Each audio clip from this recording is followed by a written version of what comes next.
Αν αυτή η ιστορία σας ενδιαφέρει, μην ξεχάσετε να εγγραφείτε στο κανάλι μας και πείτε μας από ποια πόλη παρακολουθείτε. Συνεχίζουμε.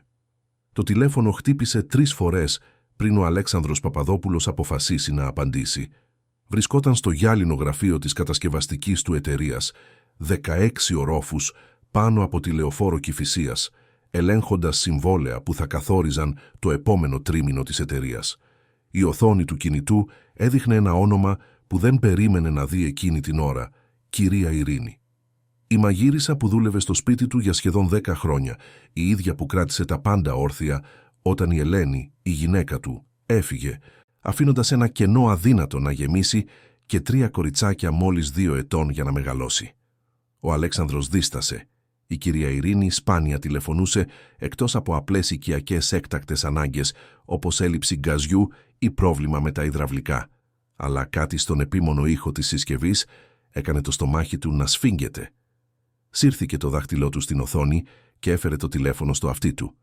Η φωνή από την άλλη πλευρά ήρθε τρεμάμενη, φορτωμένη με μια επίγουσα ανάγκη που ο Αλέξανδρος δεν μπορούσε να αγνοήσει εντελώς αν και προσπαθούσε. «Κύριε Αλέξανδρε, πρέπει να έρθετε σπίτι τώρα. Σας παρακαλώ, αφήστε ό,τι κάνετε και γυρίστε πριν, είναι πολύ αργά». Συνοφριώθηκε, διορθώνοντας τα γυαλιά οράσεως που φορούσε για τη δουλειά.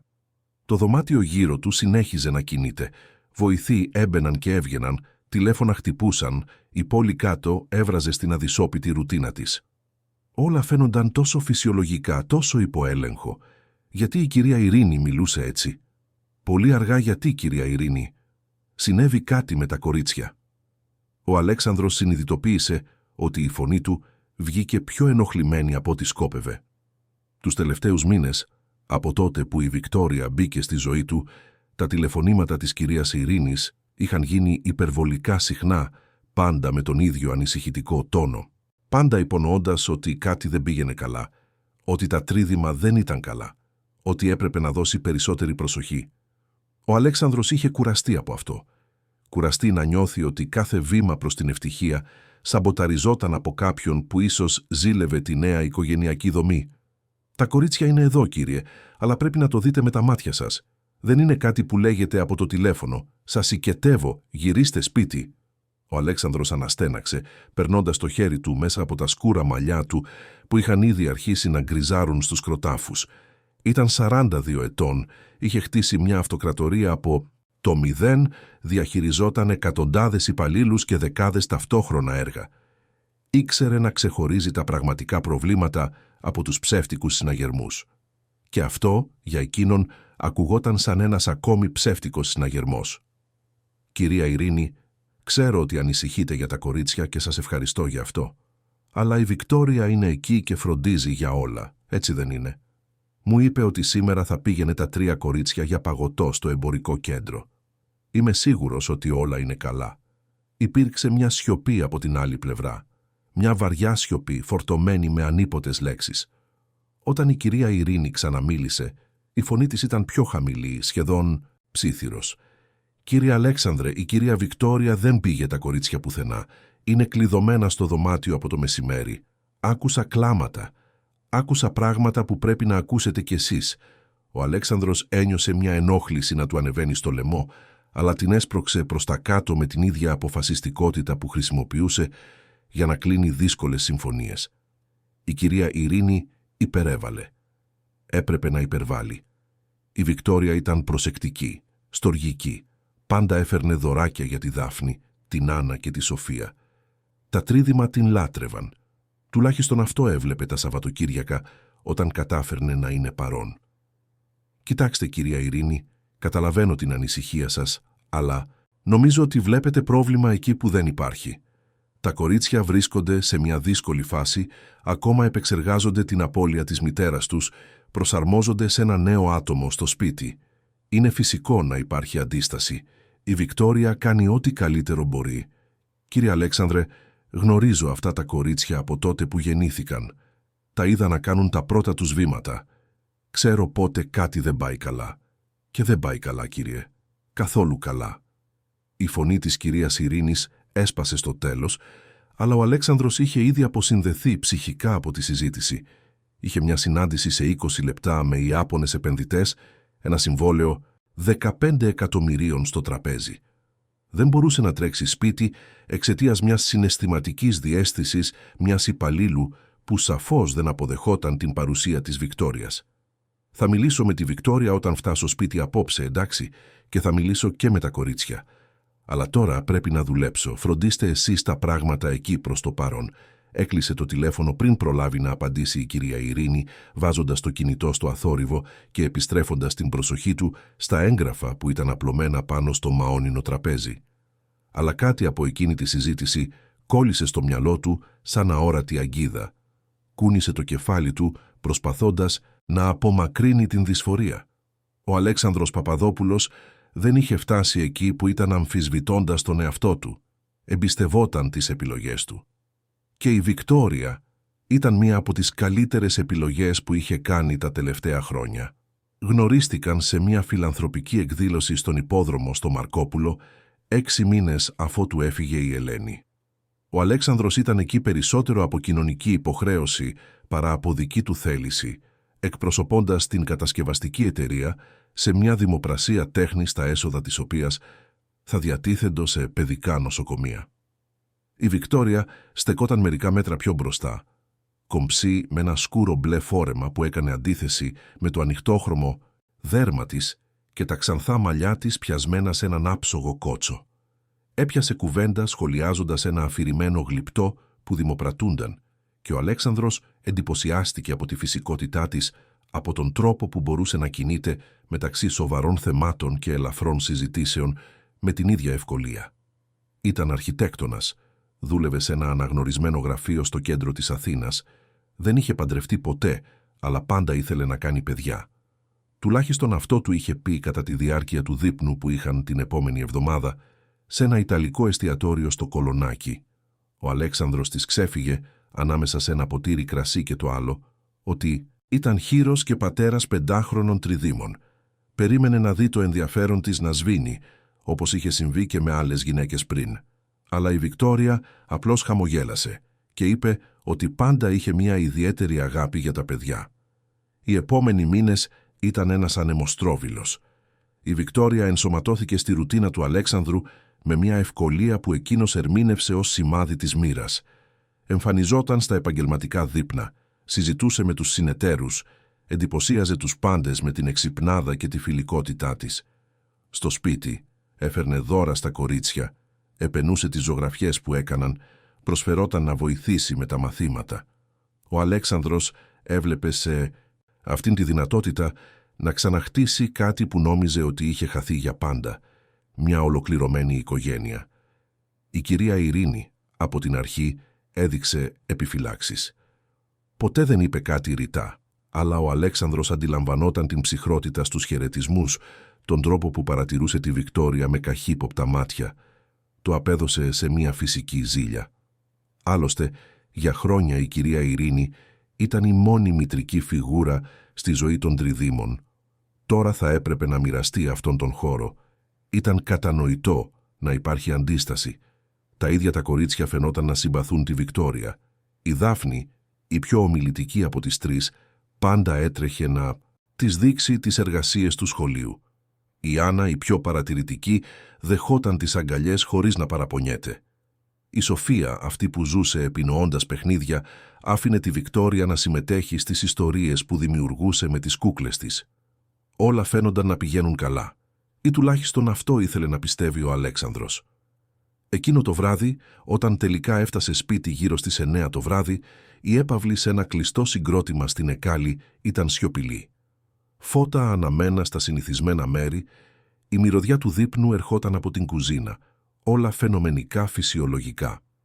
Η Βικτόρια ήταν στο σαλόνι, παρακολουθώντας μια εκπομπή διακόσμησης στην τηλεόραση, τυλιγμένη σε ένα χνουδωτό μπουρνούζι. Χαμογέλασε όταν τον είδε και σηκώθηκε για να του δώσει ένα φιλί. «Γεια σου, αγάπη μου. Τι καλά που έφτασες. Έφαγες?»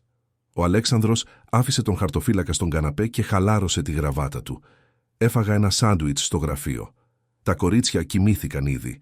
Η Βικτόρια έγνεψε ακόμα χαμογελώντας. Κοιμήθηκαν νωρίς σήμερα. Ήταν κουρασμένα. Και η κυρία Ειρήνη. Ήταν κάπως μουτρωμένη όλη μέρα. Νομίζω ότι ζηλεύει επειδή ανέλαβα κάποιες από τις δουλειές της με τα κορίτσια. Αλλά είναι φυσιολογικό, έτσι δεν είναι? Θα συνηθίσει. Ο Αλέξανδρος έγνεψε, νιώθοντας μια ανόητη ανακούφιση που είχε μια τόσο απλή εξήγηση. Ζήλια. Φυσικά. Έβγαζε απόλυτο νόημα. Ανέβηκε στο δωμάτιο των τριδήμων όπως έκανε κάθε βράδυ όταν έφτανε πριν κοιμηθούν. Ο διάδρομος του δεύτερου ορόφου ήταν ευρύχωρος, διακοσμημένος με πίνακες που η Ελένη είχε διαλέξει χρόνια πριν. Ο Αλέξανδρος ένιωθε ακόμα ένα σφίξιμο στο στήθος κάθε φορά που περνούσε από εκεί, αλλά μάθαινε να ζει με τον πόνο. Άνοιξε την πόρτα σιγά, προσπαθώντας να μην κάνει θόρυβο. Το φως του διαδρόμου μπήκε στο δωμάτιο, φωτίζοντας 3 μικρά κρεβάτια στη σειρά. Η Δάφνη ήταν γυρισμένη προς τον τοίχο, η κουβέρτα τραβηγμένη μέχρι το πηγούνι. Η Άννα κοιμόταν κουλουριασμένη, με τα χέρια κάτω από το μαξιλάρι. Η Σοφία είχε τα μάτια κλειστά, αλλά το πρόσωπό της ήταν σφιγμένο, σαν να ανησυχούσε για κάτι ακόμα και στον ύπνο της. Ο Αλέξανδρος πλησίασε, διόρθωσε την κουβέρτα της Σοφίας, πέρασε το χέρι του στα μαλλιά της Δάφνης και της Άννας. Δεν κουνήθηκαν, κοιμόντουσαν βαθιά ή προσποιούνταν. Δεν μπορούσε να πει με σιγουριά. Επέστρεψε στο δωμάτιο που μοιραζόταν με τη Βικτόρια, έβγαλε το κοστούμι του και πήγε κατευθείαν για μπάνιο. Το ζεστό νερό τον βοήθησε να χαλαρώσει τους σφιγμένους μύες από μια ολόκληρη μέρα συναντήσεων. Όταν βγήκε, η Βικτόρια ήταν ήδη στο κρεβάτι, ξεφυλίζοντας ένα περιοδικό αρχιτεκτονικής. Σήκωσε τα μάτια της και χαμογέλασε. Όλα καλά με τις πριγκίπισσες. Ο Αλέξανδρος έγνεψε, στεγνώνοντας τα μαλλιά του με μια πετσέτα. Κοιμούνται σαν αγγελούδια. Η Βικτόρια γύρισε μια σελίδα του περιοδικού ανέμελα. «Σε πήρε τηλέφωνο η κυρία Ειρήνη σήμερα». Ο Αλέξανδρος δίστασε για ένα δευτερόλεπτο πριν απαντήσει. «Πήρε. Είπε ότι έπρεπε να έρθω σπίτι επειγόντως. Κάτι για τα κορίτσια». Η Βικτόρια αναστέναξε, κουνώντας το κεφάλι της. «Γίνεται παρανοϊκή, Αλέξανδρε. Τις προάλλες με κατηγόρησε ότι είμαι πολύ αυστηρή με τα κορίτσια, μόνο και μόνο επειδή τους ζήτησα να μαζέψουν τα παιχνίδια τους πριν το δείπνο. Ορκίζομαι ότι προσπαθώ να έχω υπομονή, αλλά δυσκολεύει τα πράγματα». Ο Αλέξανδρος κάθισε στην άκρη του κρεβατιού νιώθοντας διχασμένος. Ένα μέρος του ήθελε να πιστέψει την κυρία Ειρήνη, την επίγουσα ανάγκη εκείνου του τηλεφωνήματος, τον φόβο που είχε αντιληφθεί στη φωνή της, αλλά ένα άλλο μέρος, το μεγαλύτερο, το πιο κουρασμένο, ήθελε απλώς όλα να είναι καλά. Ήθελε να πιστέψει ότι τελικά βρήκε κάποιον που θα μπορούσε να τον βοηθήσει να δώσει στις κόρες του αυτό που τους άξιζε. Ένα σπίτι γεμάτο αγάπη και πάλι. «Θα της μιλήσω αύριο, Βικτόρια. Θα της ξεκαθαρίσω ότι είσαι εδώ για να βοηθήσεις, όχι για να εμποδίσεις. Και ότι πρέπει να το σεβαστεί». Η Βικτόρια του χάρισε ένα απαλό ευγνώμων χαμόγελο. «Ευχαριστώ, αγάπη μου. Θέλω μόνο το καλύτερο για τα κορίτσια. Το ξέρεις αυτό, έτσι δεν είναι?» Ο Αλέξανδρος έγνεψε, ξαπλώνοντας δίπλα της και σβήνοντας το φως του κομοδίνου. Στο σκοτάδι έμεινε να κοιτάζει το ταβάνι, προσπαθώντας να απομακρύνει την παράξενη αίσθηση που τον συνόδευε από το τηλεφώνημα της κυρίας Ειρήνης. «Ίσως αύριο», σκέφτηκε, «όλα να γίνουν πιο ξεκάθαρα». Αλλά το αύριο έφερε μόνο περισσότερη σύγχυση. Ο Αλέξανδρος ξύπνησε με το ξυπνητήρι στις 6 το πρωί, όπως πάντα. Η Βικτόρια κοιμόταν ακόμα, οπότε ετοιμάστηκε σιωπηλά και κατέβηκε στην κουζίνα. Η κυρία Ειρήνη ήταν ήδη εκεί, ετοιμάζοντας το πρωινό. Η μυρωδιά του φρέσκου ψωμιού και του καφέ γέμιζε τον χώρο. Σήκωσε τα μάτια της όταν μπήκε ο Αλέξανδρος, αλλά δεν είπε τίποτα. Απλώς συνέχισε να ανακατεύει τα αυγά στο τηγάνι με μηχανικές κινήσεις. «Καλημέρα, κυρία Ειρήνη». «Καλημέρα, κύριε Αλέξανδρε». Η φωνή της ήταν διαφορετική. Δεν είχε τη συνηθισμένη ευγένεια, ούτε την υπερβολική ανησυχία του χθεσινού τηλεφωνήματος. Είχε μόνο μια βαθιά κούραση, σαν να είχε παραιτηθεί από κάτι. Ο Αλέξανδρος έβαλε καφέ και κάθισε στο τραπέζι της κουζίνας, παρατηρώντας την να δουλεύει. Ήξερε ότι έπρεπε να κάνει εκείνη τη συζήτηση, να θέσει όρια, να ξεκαθαρίσει ότι η Βικτόρια είχε την πλήρη υποστήριξή του. Αλλά οι λέξεις δεν έβγαιναν. Κατά βάθος, ένα μέρος του περίμενε ακόμα η κυρία Ειρήνη να πει κάτι, να αποδείξει με κάποιον τρόπο ότι οι φόβοι της είχαν βάση. Τα κορίτσια κατέβηκαν στις 7, ήδη με τις στολές του σχολείου. Η Δάφνη ερχόταν μπροστά με το σακίδιο στην πλάτη, αλλά χωρίς το πλατή χαμόγελο που συνήθως είχε. Η Άννα ακολουθούσε ακριβώς από πίσω κοιτάζοντας το πάτωμα. Η Σοφία έκλεινε την πομπή, κρατώντας σφιχτά το λουρί του δικού της σακιδίου, σαν να ήταν ασπίδα.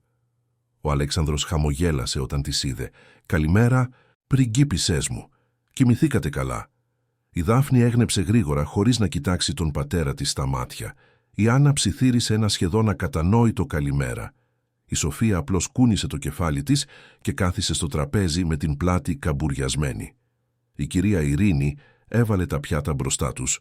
Ομελέτα, ψωμί με βούτυρο, χυμό πορτοκάλι. Ένα απλό αλλά θρεπτικό γεύμα, όπως πάντα. Ο Αλέξανδρος παρατήρησε ότι οι μερίδες φαίνονταν μικρότερες από το συνηθισμένο, αλλά το απέδωσε στη φαντασία του. Η Βικτόρια κατέβηκε λίγα λεπτά αργότερα, ήδη ντυμένη, με τέλειο μακιγιάζ, άψογο επαγγελματικό ντύσιμο. Θα δούλευε από το σπίτι εκείνη την ημέρα. Είχε μια διαδικτυακή συνάντηση το πρωί.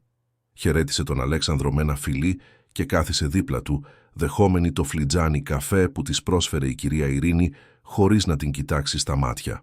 «Καλημέρα, κορίτσια. Σήμερα θα έχουμε μια όμορφη μέρα, έτσι δεν είναι?» Κανένα από τα τρίδημα δεν απάντησε. Η Δάφνη ανακάτεψε τα αυγά στο πιάτο της χωρίς να φάει. Η Άννα ήπιε μια γουλιά χυμό. Η Σοφία συνέχισε με το κεφάλι κάτω. Ο Αλέξανδρος ένιωσε ένα σφίξιμο στο στήθος, αλλά η Βικτόρια γέλασε, σπάζοντας την ένταση. «Ακόμα νηστάζουν τα καημένα, το σχολείο τόσο νωρίς είναι ζώρικο». Άπλωσε το χέρι της και χάιδεψε τα μαλλιά της Δάφνης, η οποία τράβηξε ελαφρά τον ώμο της, με μια σχεδόν ανεπαίσθητη κίνηση. Ο Αλέξανδρος το είδε, αλλά προσποιήθηκε ότι δεν το είδε. Ήταν πιο εύκολο έτσι. 15 λεπτά αργότερα, ο οδηγός κόρναρε στην είσοδο του γκαράζ. Ο Αλέξανδρος σηκώθηκε, φίλησε το μέτωπο κάθε κόρης του και ξεκίνησε για άλλη μια μέρα δουλειάς. Στον καθρέφτη του αυτοκινήτου, καθώς απομακρυνόταν από την έπαυλη, είδε τα 3 κορίτσια να στέκονται στη βεράντα, χαιρετώντας μηχανικά. Κάτι σε εκείνη την εικόνα τον ενόχλησε, αλλά απομάκρυνε τη σκέψη. Όλα ήταν καλά. Έπρεπε να είναι. Κατά τη διάρκεια του πρωινού, ο Αλέξανδρος βυθίστηκε σε λογιστικά φύλλα, τηλεφωνήματα και εικονικές συναντήσεις. Η κατασκευαστική εταιρεία έκλεινε την αγορά ενός οικοπαίδου στα ανατολικά προάστια, ένα φιλόδοξο έργο που θα περιλάμβανε την κατασκευή ενός εμπορικού και οικιστικού συγκροτήματος. Έπρεπε να έχει το κεφάλι του στη θέση του συγκεντρωμένο, οξυδερκές. Δεν μπορούσε να επιτρέψει στον εαυτό του να αναμασά οικιακές ανησυχίες που πιθανότατα ήταν αβάσιμες. Αλλά στις 11 το πρωί το κινητό δονήθηκε. Άλλο ένα τηλεφώνημα από την κυρία Ειρήνη. Ο Αλέξανδρος κοίταξε την οθόνη, νιώθοντας την ενόχληση να ανεβαίνει. Ήταν στη μέση μιας τηλεδιάσκεψης, δεν μπορούσε να απαντήσει. Απέρριψε την κλήση και συνέχισε να μιλάει για περιθώρια κέρδους και χρονοδιαγράμματα έργων. Το τηλέφωνο δονήθηκε ξανά. Και ξανά. Και άλλη μια φορά. «Με συγχωρείτε, πρέπει να το απαντήσω. Είναι μια οικογενειακή έκτακτη ανάγκη». Βγήκε από την αίθουσα συσκέψεων και πήγε στον διάδρομο, απαντώντας στην κλήση με το σαγόνι σφιγμένο.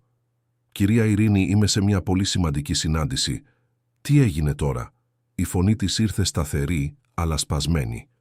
«Κύριε Αλέξανδρε, το ηχογράφησα. Ηχογράφησα τα πάντα. Πρέπει να το δείτε. Πρέπει να ακούσετε τι κάνει στις κόρες σας όταν εσείς λείπετε». Ο Αλέξανδρος ένιωσε το αίμα να του ανεβαίνει στο κεφάλι. «Το ηχογραφήσατε? Τι ηχογραφήσατε? Και ποιος σας έδωσε?» «Την άδεια». «Χρειαζόμουν αποδείξεις, κύριε. Δεν με πιστεύατε. Έτσι έβαλα το κινητό μου κρυφά και ηχογράφησα τι συμβαίνει εδώ. Τις ταπεινώσεις, τις τιμωρίες, τα φρικτά πράγματα που λέει σε αυτά τα παιδιά. Είναι όλα εδώ, κύριε Αλέξανδρε. Είναι όλα ηχογραφημένα». Ο Αλέξανδρος έσφιξε το τηλέφωνο τόσο δυνατά που οι αρθρώσεις των δακτύλων του άσπρισαν. «Παραβιάσατε την ιδιωτικότητα του σπιτιού μου, της οικογένειάς μου, ηχογραφώντας πράγματα χωρίς άδεια. Έχετε χάσει τελείως τα λογικά σας, κυρία Ειρήνη. Κύριε Αλέξανδρε, σας παρακαλώ, απλώς δείτε τις ηχογραφήσεις. Απλώς ακούστε. Μετά αποφασίζετε αν έχω χάσει τα λογικά μου ή όχι». Ο Αλέξανδρος της το έκλεισε στα μούτρα. Τα χέρια του έτρεμαν από θυμό. Πώς τολμούσε η κυρία Ειρήνη? Πώς μπορούσε να σκέφτεται ότι ήταν αποδεκτό να ηχογραφεί ανθρώπους μέσα σε ένα σπίτι που δεν ήταν δικό της, να παραβιάζει την ιδιωτικότητα της Βικτόριας, να δημιουργεί όλο αυτό το δράμα βασισμένο σε μια μικροπρεπή αντιπαλότητα? Επέστρεψε στη συνάντηση, αλλά δεν μπορούσε πλέον να συγκεντρωθεί. Ο θυμός έδινε τη θέση του σε μια αυξανόμενη ανησυχία. Κι αν η κυρία Ειρήνη είχε όντως ηχογραφήσει κάτι, κι αν το έδειχνε σε άλλους ανθρώπους, δημιουργούσε σκάνδαλο. Αμαύρωνε τη φήμη της Βικτόριας χωρίς λόγο. Στις 3 το απόγευμα, ο Αλέξανδρος ακύρωσε τις υπόλοιπες υποχρεώσεις του και κατευθύνθηκε προς το σπίτι. Έπρεπε να το λύσει αυτό μια για πάντα. Έπρεπε να δώσει ένα τέλος σε αυτή την κατάσταση πριν ξεφύγει τελείως από τον έλεγχο. Όταν έφτασε στην έπαυλη, βρήκε την κυρία Ειρήνη να περιμένει στο σαλόνι, όρθια με το κινητό στο χέρι. Η Βικτόρια ήταν στον πάνω όροφο, πιθανότατα δουλεύοντας στο αυτοσχέδιο γραφείο της. Τα κορίτσια ήταν ακόμα στο σχολείο. Ο Αλέξανδρος έκλεισε την πόρτα πιο δυνατά από ό,τι σκόπευε. «Πού είναι αυτές οι ηχογραφήσεις για τις οποίες τόσο πολύ μιλάτε?» Η κυρία Ειρήνη του έτεινε το κινητό, αλλά ο Αλέξανδρος το αρνήθηκε με μια απότομη κίνηση του χεριού. «Δεν πρόκειται να δω τίποτα που αποκτήθηκε με παράνομο και ανήθικο τρόπο. Ξεπεράσατε όλα τα όρια, κυρία Ειρήνη. Όλα. Κύριε Αλέξανδρε, ξέρω ότι είστε θυμωμένος μαζί μου, αλλά δεν το έκανα από κακία. Το έκανα επειδή αγαπώ αυτά τα κορίτσια σαν να ήταν εγγόνια μου και δεν μπορώ να κάθομαι με σταυρωμένα τα χέρια βλέποντάς τα να υποφέρουν. Δεν υποφέρουν, προσαρμόζονται. Είναι διαφορετικό». Η φωνή του Αλέξανδρου αντίχησε στο σαλόνι. Η κυρία Ειρήνη έκανε ένα βήμα πίσω με τα μάτια δακρυσμένα. «Το πιστεύετε πραγματικά αυτό ή φοβάστε να παραδεχτείτε ότι μπορεί να κάνατε λάθος?» Ο Αλεξάνδρος ένιωσε σαν να του είχαν δώσει μια γροθιά στο στομάχι, αλλά δεν υποχώρησε.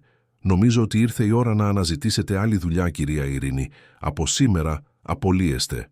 Η σιωπή που ακολούθησε ήταν εκοφαντική. Η κυρία Ειρήνη κοίταξε τον Αλέξανδρο σαν να μην αναγνώριζε πλέον τον άνθρωπο μπροστά της. Δάκρυα άρχισαν να κυλούν στο πρόσωπό της, αλλά δεν έκανε καμία κίνηση για να τα σκουπίσει. «Έδωσα 10 χρόνια της ζωής μου σε αυτή την οικογένεια. Φρόντισα αυτά τα κορίτσια από τότε που γεννήθηκαν και με διώχνετε επειδή είχα το θάρρος να πω την αλήθεια». Ο Αλέξανδρος απέστρεψε το βλέμμα. Ένα μέρος του ήξερε ότι έκανε ένα τρομερό λάθος, αλλά η περηφάνεια, το πείσμα και ο φόβος να κάνει λάθος για τη Βικτόρια ήταν μεγαλύτερα. «Θα σας πληρώσω μια γενναιόδορη αποζημίωση. Θα έχετε εξαιρετικές συστάσεις αν χρειαστεί, αλλά δεν μπορείτε πλέον να εργάζεστε εδώ». Η κυρία Ειρήνη έγνεψε αργά, βάζοντας το κινητό στην τσέπη της ποδιάς της. Κοίταξε γύρω της, το σπίτι που είχε βοηθήσει να φροντίσει για μια δεκαετία, τους τοίχους που είχαν γίνει μάρτυρες τόσων στιγμών χαράς και πόνου. «Θα φύγω, αλλά πριν θα αφήσω αυτό εδώ». Έβγαλε ένα στικάκι USB από την άλλη τσέπη και το τοποθέτησε πάνω στο τραπεζάκι του σαλονιού. «Εδώ είναι όλες οι ηχογραφήσεις, κύριε Αλέξανδρε. Όταν θα είστε έτοιμος να δείτε την αλήθεια, θα σας περιμένουν». Και χωρίς να πει τίποτα άλλο, η κυρία Ειρήνη ανέβηκε τις σκάλες για να μαζέψει τα πράγματά της. Ο Αλέξανδρος έμεινε μόνος στο σαλόνι, κοιτάζοντας αυτό το μικρό αντικείμενο πάνω στο τραπέζι. Ένα μέρος του ήθελε να το πιάσει, να το συνδέσει στον υπολογιστή, να δει τι υπήρχε εκεί. Αλλά ο φόβος για το τι θα μπορούσε να βρει ήταν μεγαλύτερος. Έτσι πήρε το στικάκι και το φύλαξε στο σιρτάρι του μπουφέ, κλειδώνοντάς το με κλειδί. Μισή ώρα αργότερα η κυρία Ειρήνη κατέβηκε με μια μικρή βαλίτσα. Πέρασε από τον Αλέξανδρο χωρίς να τον κοιτάξει και βγήκε από την μπροστινή πόρτα. Από την κορυφή της σκάλας η Βικτόρια παρακολουθούσε τα πάντα με ένα διακριτικό χαμόγελο στα χείλη. Όταν η πόρτα έκλεισε, κατέβηκε και αγκάλιασε τον Αλέξανδρο από πίσω. «Έκανες το σωστό, αγάπη μου. Δημιουργούσε ένα τοξικό περιβάλλον για τα κορίτσια. Τώρα επιτέλους μπορούμε να γίνουμε μια πραγματική οικογένεια». Ο Αλέξανδρος έγνεψε, αλλά δεν κατάφερε να πει τίποτα. Απλώς έμεινε εκεί κοιτάζοντας από το παράθυρο, βλέποντας το αυτοκίνητο της κυρίας Ειρήνης να απομακρύνεται στον δεντροφυτεμένο δρόμο του συγκροτήματος. Και κάπου στο βάθος της συνείδησής του, μια μικρή φωνή ψιθύριζε ότι μόλις είχε κάνει το μεγαλύτερο λάθος της ζωής του. Οι μέρες που ακολούθησαν την αποχώρηση της κυρίας Ειρήνης έφεραν στην έπαυλη της Εκάλης μια ανεπαίσθητη αλλά βαθιά αλλαγή. Επιφανειακά όλα φαίνονταν πιο οργανωμένα, πιο αρμονικά. Η Βικτόρια είχε αναλάβει πλήρως τα ενία του σπιτιού, προσλαμβάνοντας μια νέα υπάλληλο για να βοηθά με την καθαριότητα, αλλά κρατώντας για τον εαυτό της την άμεση φροντίδα των τριδήμων. Ο Αλέξανδρος το ερμήνευσε αυτό ως σημάδι αφοσίωσης, ως απόδειξη ότι η Βικτόρια Πραγματικά νοιαζόταν για τα κορίτσια. Δεν αντιλαμβανόταν ή δεν ήθελε να αντιληφθεί ότι η Δάφνη, η Άννα και η Σοφία άλλαζαν. Η Δάφνη που στα 5 της χρόνια μιλούσε ασταμάτητα, γεμίζοντας το σπίτι με ατελείωτες ερωτήσεις για το πώς λειτουργούσαν τα πράγματα, γιατί ο ουρανός ήταν μπλε, πού πήγαιναν οι άνθρωποι όταν έφευγαν, τώρα περνούσε ώρες σιωπηλή. Καθόταν στη γωνιά του δωματίου παιχνιδιών με ένα βιβλίο στην αγκαλιά της, γυρίζοντας τις σελίδες χωρίς πραγματικά να διαβάζει, με τα μάτια χαμένα σε κάποιο μακρινό σημείο που μόνο αυτή μπορούσε να δει. Όταν ο Αλέξανδρος ρωτούσε αν ήταν όλα καλά, απλώς έγνεφε με το κεφάλι, πιέζοντας ένα χαμόγελο που δεν έφτανε στα μάτια της. Η Άννα, η παρατηρητική, ήταν πάντα η πιο ήσυχη από τις τρεις, αλλά υπήρχε διαφορά μεταξύ της στοχαστικής ησυχίας και της σιωπής που τώρα την περιέβαλε. Άρχισε να περπατά στο σπίτι σαν σκιά, αποφεύγοντας να κοιτάζει απευθείας τους ανθρώπους, κρατώντας το κεφάλι της χαμηλά, ακόμα και όταν την καλούσαν. Στο σχολείο, η δασκάλα είχε σχολιάσει ότι δυσκολευόταν να συγκεντρωθεί, ότι μερικές φορές φαινόταν να βρίσκεται σε άλλο κόσμο. Η Βικτόρια εξήγησε στον Αλέξανδρο ότι ήταν φάση ότι τα 5χρονα παιδιά περνούσαν περιόδους εσωστρέφειας. Την πίστεψε γιατί ήθελε να την πιστέψει. Η Σοφία, η εφευρέτρια παιχνιδιών, αυτή που μετέτρεπε σεντόνια σε κάστρα και σκούπες σε μαγικά άλογα, σταμάτησε να δημιουργεί. Τα αγαπημένα της παιχνίδια έμειναν ξεχασμένα σε κουτιά στη γωνία του δωματίου. Άρχισε να ακολουθεί τις αδερφές της όπου κι αν πήγαιναν, σαν να φοβόταν να μείνει μόνη. Το βράδυ ξυπνούσε κλαίγοντας, αλλά όταν ο Αλέξανδρος ή η Βικτόρια πήγαιναν να ελέγξουν, ήταν ήδη πάλι σιωπηλοί, κουλουριασμένοι κάτω από την κουβέρτα, προσποιούμενοι ότι κοιμάται. Ο Αλέξανδρος τα απέδιδε όλα στην απουσία της κυρίας Ειρήνης.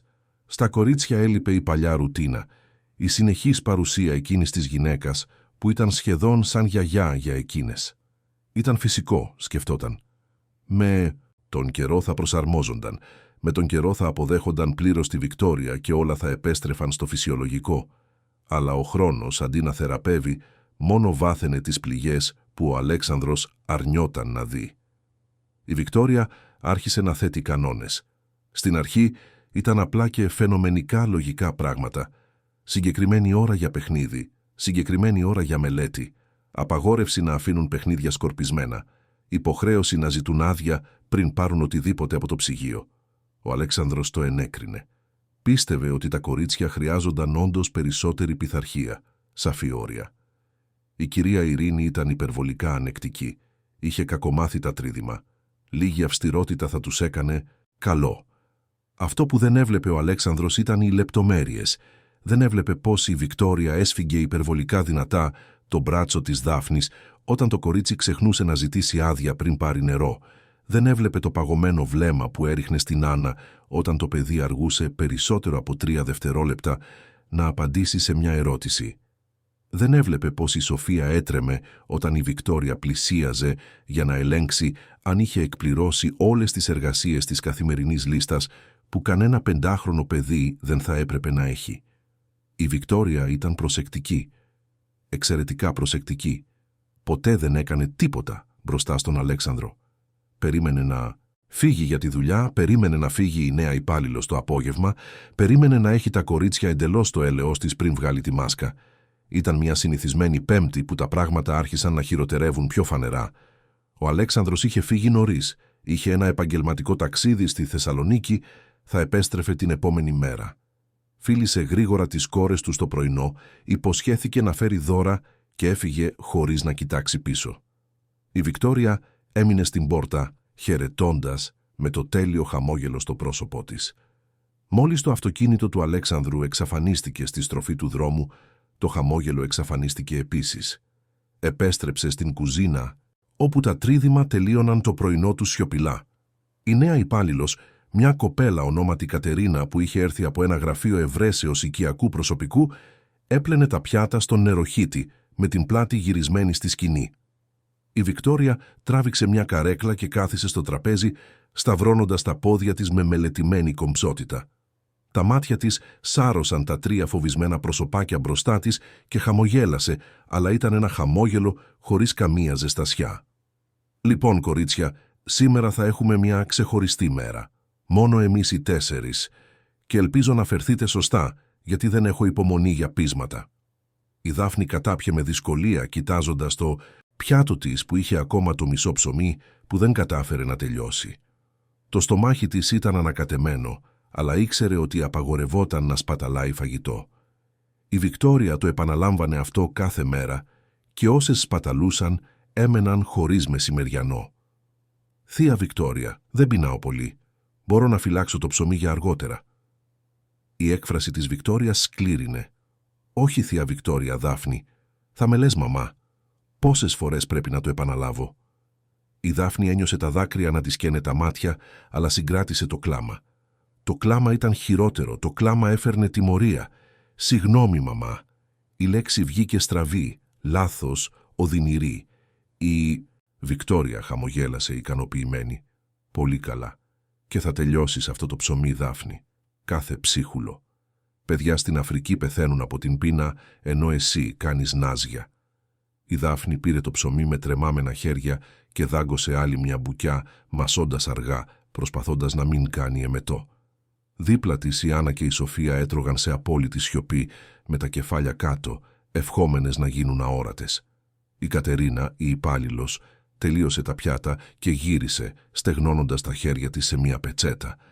«Κυρία Βικτόρια, χρειάζεστε κάτι άλλο. Αν όχι, θα αρχίσω να καθαρίζω τα δωμάτια». Η Βικτόρια την απέπεμψε με μια αδιάφορη κίνηση του χεριού. «Μπορείς να πας. Εγώ φροντίζω τα κορίτσια». Η Κατερίνα ανέβηκε τις σκάλες και η Βικτόρια περίμενε να ακούσει την πόρτα του δωματίου να κλείνει πριν συνεχίσει. Σηκώθηκε, πήγε σε ένα σιρτάρι της κουζίνας και έβγαλε ένα τετράδιο με σκληρό ροζ εξώφυλλο. Επέστρεψε στο τραπέζι και άνοιξε το τετράδιο μπροστά στα τρίδημα. Μέσα υπήρχε μια λίστα.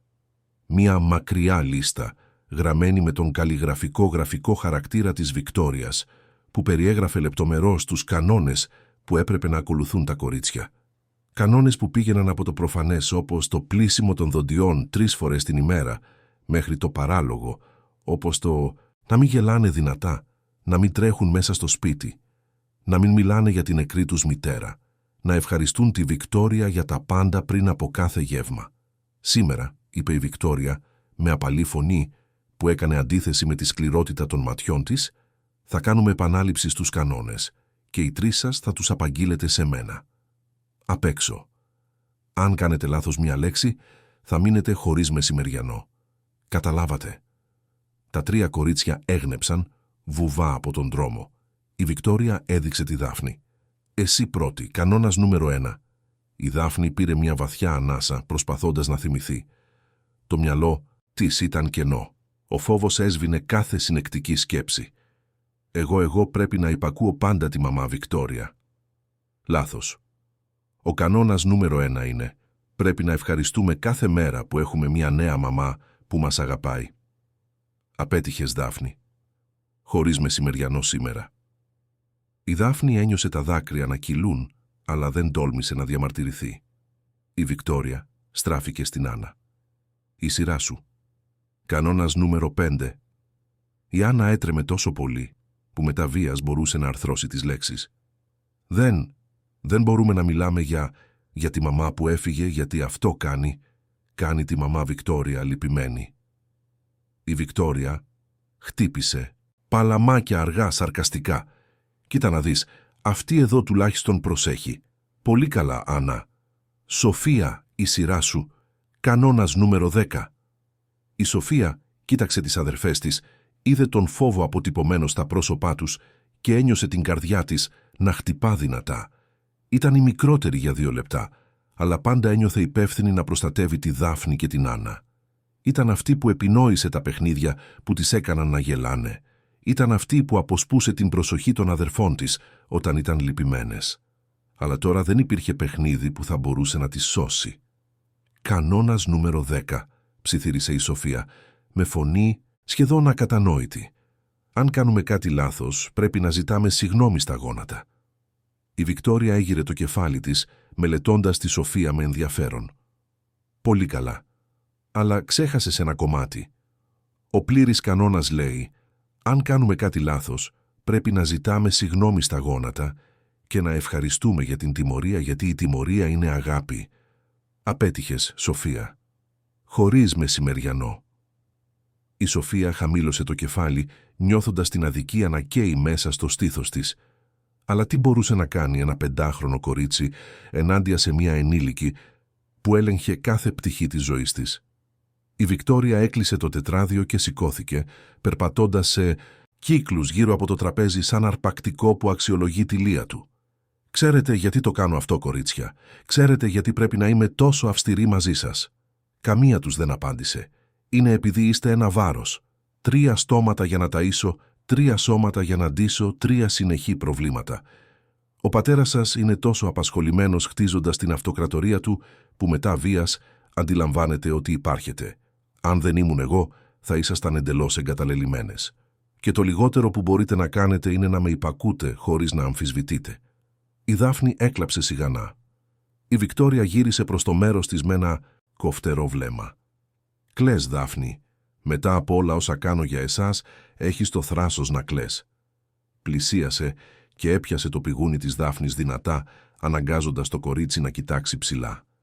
«Η αληθινή σου μητέρα πέθανε επειδή δεν άντεξε να έχει 3 κόρες σαν εσένα. Το ήξερες αυτό?» Σας κοίταξε και τις 3 και σκέφτηκε «δεν αξίζει τον κόπο». Και έφυγε. «Αν δεν καλυτερεύσεις, ο πατέρας σου θα σκεφτεί το ίδιο και θα καταλήξεις σε ορφανοτροφείο». Η Δάφνη έκλαψε πιο δυνατά και η Βικτόρια άφησε το πρόσωπό της με ένα ελαφρύ σπρώξιμο. Φτάνει το δράμα. Κατερίνα. Η υπάλληλος εμφανίστηκε στην κορυφή της σκάλας. «Ναι, κυρία Βικτόρια, πήγαινε τα κορίτσια στο δωμάτιό τους. Θα μείνουν εκεί μέχρι την ώρα του δείπνου. Και δεν θέλω να ακούσω κιχ». Η Κατερίνα κατέβηκε και οδήγησε τα 3 κορίτσια πάνω. Η Δάφνη, η Άννα και η Σοφία ανέβηκαν σιωπηλά, η μία πίσω από την άλλη σαν φυλακισμένες που βάδιζαν προς το κελί τους. Η Κατερίνα τις πήγε στο δωμάτιο και έκλεισε την πόρτα χωρίς να κλειδώσει, αλλά τα κορίτσια ήξεραν ότι απαγορευόταν να βγουν χωρίς άδεια. Κάθισαν μαζί στο κρεβάτι της Δάφνης αγκαλιασμένες, προσπαθώντας να βρουν παρηγοριά η μία στην άλλη. «Θέλω την κυρία Ειρήνη», ψιθύρισε η Άννα με σπασμένη φωνή. «Δεν μπορεί να γυρίσει», απάντησε η Σοφία, ψιθυρίζοντας κι αυτή. «Ο μπαμπάς την έδιωξε. Γιατί δεν βλέπει ότι η θεία, η Βικτόρια, είναι κακιά?» ρώτησε η Δάφνη, σκουπίζοντας τα δάκρυά της με το πίσω μέρος του χεριού της. Η Σοφία δεν είχε απάντηση γι' αυτό. Ούτε αυτή καταλάβαινε. Ο πατέρας τους ήταν έξυπνος, ήταν δυνατός, έλυνε τεράστια προβλήματα κάθε μέρα. Γιατί δεν μπορούσε να δει τι συνέβαινε ακριβώς κάτω από τη μύτη του. Οι ώρες περνούσαν αργά. Κάτω, η Βικτόρια μιλούσε στο τηλέφωνο, γελούσε, ζούσε τη ζωή της σαν να μην είχε 3 παιδιά κλειδωμένα στον πάνω όροφο, πεινασμένα και φοβισμένα. Η Κατερίνα πηγαινοερχόταν, κάνοντας τις δουλειές της, αποφεύγοντας να κάνει ερωτήσεις. Χρειαζόταν αυτή τη δουλειά. Δεν μπορούσε να επιτρέψει στον εαυτό της να μπλέξει σε οικογενειακά προβλήματα. Όταν έπεσε το απόγευμα, η Βικτόρια ανέβηκε τις σκάλες και άνοιξε την πόρτα του δωματίου. Τα τρίδημα ήταν ακριβώς εκεί που τα είχε αφήσει, καθισμένα στο κρεβάτι, ήσυχα. «Μάθατε το μάθημά σας». Οι 3 τους έγνεψαν γρήγορα. «Ωραία. Τότε μπορείτε να κατεβείτε για δείπνο. Και να θυμάστε, ούτε λέξη για το τι συνέβη σήμερα. Αν κάποιος ρωτήσει, θα πείτε ότι περάσατε τη μέρα παίζοντας και διασκεδάζοντας». «Καταλάβατε». «Ναι, μαμά Βικτόρια», απάντησαν χοροδιακά με άδειες φωνές. Κατέβηκαν στην κουζίνα, όπου η Κατερίνα είχε ετοιμάσει ένα απλό δείπνο, ρύζι, φακές και ψητό κοτόπουλο. Η Βικτόρια σέρβιρε μικρές μερίδες στα πιάτα των κοριτσιών, αγνοώντας εντελώς το γεγονός ότι δεν είχαν φάει μεσημεριανό. Η Δάφνη κοίταξε το φαγητό και ένιωσε το στομάχι της να γουργουρίζει από την πείνα, αλλά φοβόταν τόσο πολύ να κάνει κάτι λάθος που μετά βίας μπορούσε να σηκώσει το πυρούνι. «Φάτε», διέταξε η Βικτόρια, «και ευχαριστήστε». «Ευχαριστούμε, μαμά Βικτόρια», είπαν οι 3, πριν αρχίσουν να τρώνε σιωπηλά. Εκείνο το βράδυ, όταν ο Αλέξανδρος τηλεφώνησε από το ξενοδοχείο στη Θεσσαλονίκη για να πει καληνύχτα στις κόρες του, η Βικτόρια απάντησε στο τηλέφωνο με γλυκιά και χαρούμενη φωνή. «Γεια σου, αγάπη μου, τα κορίτσια είναι τέλεια. Περάσαμε όλη μέρα παίζοντας μαζί. «Θέλουν να σου μιλήσουν», έδωσε το τηλέφωνο στη Δάφνη, που το κράτησε με τρεμάμενα χέρια. «Γεια σου, μπαμπά. Γεια σου, κούκλα μου. Πώς ήταν η μέρα σου?» Η Δάφνη κοίταξε τη Βικτόρια, που παρακολουθούσε κάθε της κίνηση με άγρυπνα μάτια. Η Δάφνη ήξερε τι θα συνέβαινε αν έλεγε την αλήθεια. «Ήταν καλή, μπαμπά. Παίξαμε πολύ. Τι καλά, πριγκίπισσα. Ο μπαμπάς σε αγαπάει και εγώ σ' αγαπώ, μπαμπά». Και το έκλεισε, καταπίνοντας τις λέξεις που πραγματικά ήθελε να πει. Οι μέρες μετατράπηκαν σε εβδομάδες και οι εβδομάδες άρχισαν να σχηματίζουν ένα τρομερό μοτίβο. Κάθε φορά που ο Αλέξανδρος έφευγε για δουλειά, η Βικτόρια απελευθέρωνε τα δεσμά της σκληρότητας. Έσπασε το αγαπημένο αρκουδάκι της Άννας, λέγοντας ότι τα μεγάλα κορίτσια δεν χρειάζονται παιδικά παιχνίδια. Έσκησε μια ζωγραφιά που είχε κάνει η Σοφία για την νεκρή της μητέρα, αποκαλώντας την συναισθηματικό σκουπίδι. Κλείδωσε τη Δάφνη σε μια σκοτεινή ντουλάπα για μια ολόκληρη ώρα επειδή το κορίτσι έχισε χυμό κατά λάθος. Τα τρίδημα αδυνάτησαν. Τα ρούχα έγιναν υπερβολικά φαρδιά. Τα πρόσωπά τους έχασαν το υγιές χρώμα της παιδικής ηλικίας. Στο σχολείο άρχισαν να έχουν προβλήματα. Η Δάφνη, παλαιότερα η πιο συμμετοχική μαθήτρια, σταμάτησε να σηκώνει το χέρι για να απαντήσει σε ερωτήσεις. Την Άννα την έπιασαν να κλαίει μόνη της στην τουαλέτα κατά τη διάρκεια του διαλύματος. Η Σοφία ενεπλάκη σε έναν καυγά με ένα άλλο παιδί, κάτι εντελώς έξω από τον χαρακτήρα της. Η δασκάλα, η Μαρία Παπαδάκη, μια γυναίκα γύρω στα 30 με μεταπτυχιακό στην παιδαγωγική και 10 χρόνια εμπειρίας, κατάλαβε ότι κάτι πήγαινε πολύ στραβά. Κάλεσε τα 3 κορίτσια ξεχωριστά και προσπάθησε να τους μιλήσει, αλλά καμία τους δεν άνοιξε το στόμα της. Ήταν υπερβολικά εκπαιδευμένες, υπερβολικά φοβισμένες. Αν ήσασταν στη θέση της δασκάλας Μαρίας, θα επιμένατε περισσότερο για να ανακαλύψετε την αλήθεια ή θα σεβόσασταν τη σιωπή των κοριτσιών. Πείτε μας στα σχόλια. Η Μαρία αποφάσισε να επικοινωνήσει με τους κηδεμόνες. Τηλεφώνησε στην έπαυλη και απάντησε η Βικτόρια, χρησιμοποιώντας τον επαγγελματικό και ευγενικό τόνο που φύλαγε για τις δημόσιες καταστάσεις. «Παρακαλώ, είμαι η δασκάλα Μαρία, από το σχολείο των Τριδήμων. Θα ήθελα να κανονίσουμε μια συνάντηση για να συζητήσουμε τη συμπεριφορά τους τις τελευταίες εβδομάδες». Η Βικτόρια αναστέναξε, ακούγοντας ανήσυχη. «Κυρία δασκάλα, καταλαβαίνω την ανησυχία σας. Τα κορίτσια περνούν μια δύσκολη περίοδο.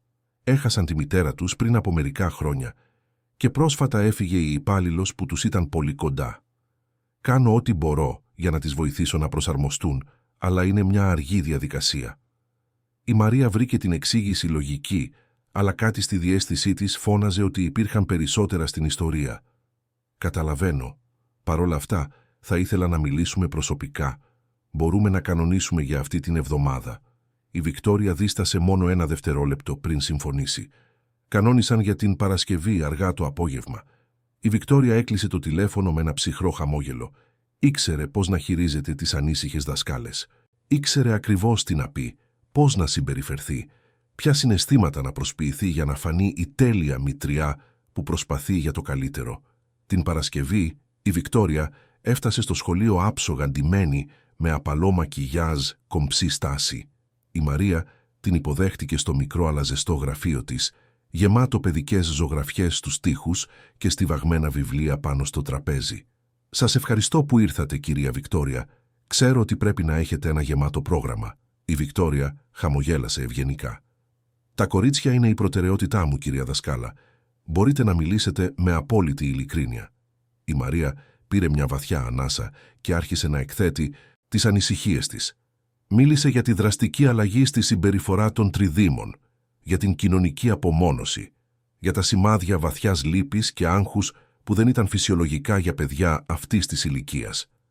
Η Βικτόρια άκουσε τα πάντα με έκφραση γνήσιας ανησυχίας, κουνώντας το κεφάλι της στις σωστές στιγμές, βγάζοντας αναστεναγμούς κατανόησης. «Κυρία δασκάλα, ομολογώ ότι έχω παρατηρήσει και εγώ αυτές τις αλλαγές στο σπίτι. Είναι πολύ δύσκολο για μένα να κερδίσω την εμπιστοσύνη τους. Νομίζω ότι ακόμα με βλέπουν ως εισβολέα κάποια που προσπαθεί να αντικαταστήσει τη μητέρα που έχασαν. Αγαπώ αυτά τα κορίτσια σαν να ήταν κόρες μου, αλλά ξέρω ότι χρειάζομαι χρόνο και υπομονή». Οι λέξεις ήταν τέλειες, ο τόνος ήταν τέλειος, το συναίσθημα φαινόταν γνήσιο. Η Μαρία ένιωσε σχεδόν ένοχη που είχε υποψιαστεί κάτι πιο σκοτεινό. Έχετε σκεφτεί να αναζητήσετε επαγγελματική βοήθεια? Ίσως μια παιδοψυχολόγος θα μπορούσε να βοηθήσει τα κορίτσια να επεξεργαστούν το πένθος και να σας αποδεχτούν καλύτερα. Η Βικτόρια έγνεψε με ενθουσιασμό. Εξαιρετική ιδέα. Θα μιλήσω με τον Αλέξανδρο, τον πατέρα τους, και θα το κανονίσουμε το συντομότερο δυνατό. Σας ευχαριστώ για την πρόταση, κυρία δασκάλα. Είστε πολύ προσεκτικοί. Η συνάντηση τελείωσε με εγκάρδιες χειραψίες και η Βικτόρια έφυγε από εκεί με τη βεβαιότητα ότι είχε ελέγξει άλλη μια δυνητικά επικίνδυνη κατάσταση. Η Μαρία έμεινε πίσω, ακόμα με εκείνη την παράξενη αίσθηση στο στομάχι, αλλά χωρίς συγκεκριμένες αποδείξεις ότι κάτι πήγαινε στραβά. Εκείνο το ίδιο βράδυ, η Βικτόρια επέπληξε τα τρίδημα επειδή προκάλεσαν προβλήματα στο σχολείο. Επειδή έκαναν τη δασκάλα να ανησυχήσει, επειδή παραλίγο να τα καταστρέψουν όλα. Τα έστειλε για ύπνο χωρίς δείπνο και κλείδωσε την πόρτα του δωματίου, αφήνοντας τις 3 μόνες στο σκοτάδι. Η Δάφνη, η Άννα και η Σοφία αγκαλιάστηκαν κάτω από την κουβέρτα, προσπαθώντας να ζεσταθούν περισσότερο από τη σωματική επαφή παρά από το λεπτό ύφασμα. Ψιθύρισαν υποσχέσεις μία στην άλλη, υποσχέθηκαν ότι θα έμεναν πάντα μαζί, ότι ποτέ δεν θα άφηναν κανένα να τις χωρίσει. Αλλά κατά βάθος, καθεμία τους ήξερε ότι ήταν παγιδευμένες σε μια κατάσταση από την οποία δεν μπορούσαν να ξεφύγουν. Ήταν απλώς παιδιά, μικρά και φοβισμένα, ενάντια σε μια ενήλικη που έλεγχε κάθε πτυχή της ζωής τους. Και ο μόνος ενήλικας που θα μπορούσε να τις σώσει, ο πατέρας τους, ήταν υπερβολικά τυφλός για να δει την αλήθεια. Η κυρία Ειρήνη δεν μπορούσε να κοιμηθεί. Είχαν περάσει 3 εβδομάδες από τότε που την έδιωξαν από την έπαυλη της Εκάλης, 3 εβδομάδες από τότε που άφησε πίσω της τα 3 κορίτσια που αγαπούσε σαν εγγόνια, 3 εβδομάδες κουβαλώντας ένα βάρος στο στήθος που απειλούσε να την πνίξει κάθε αυγή. Ζούσε σε ένα απλό διαμέρισμα στη Νέα Ιωνία, μια μικρή αλλά τακτοποιημένη κατοικία, όπου είχε μεγαλώσει τα δικά της παιδιά δεκαετίες πριν. Τώρα ζούσε μόνη, χήρα εδώ και 8 χρόνια, συντηρούμενη από τη μέτρια σύνταξή της και τις περιστασιακές δουλειές που έβρισκε. Αλλά τίποτα από αυτά δεν είχε σημασία. Αυτό που είχε σημασία ήταν η Δάφνη, η Άννα και η Σοφία. Η κυρία Ειρήνη περνούσε τις νύχτες στριφογυρίζοντας στο κρεβάτι, βασανιζόμενη από εικόνες των τριδήμων.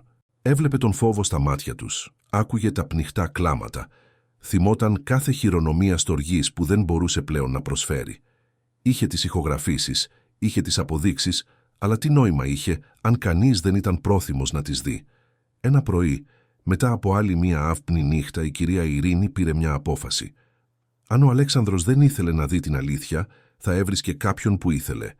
Πήρε το κινητό και τηλεφώνησε στον Δ. Φίλιππο Αλεξίου, τον παιδίατρο της οικογένειας Παπαδόπουλου, για περισσότερα από 6 χρόνια.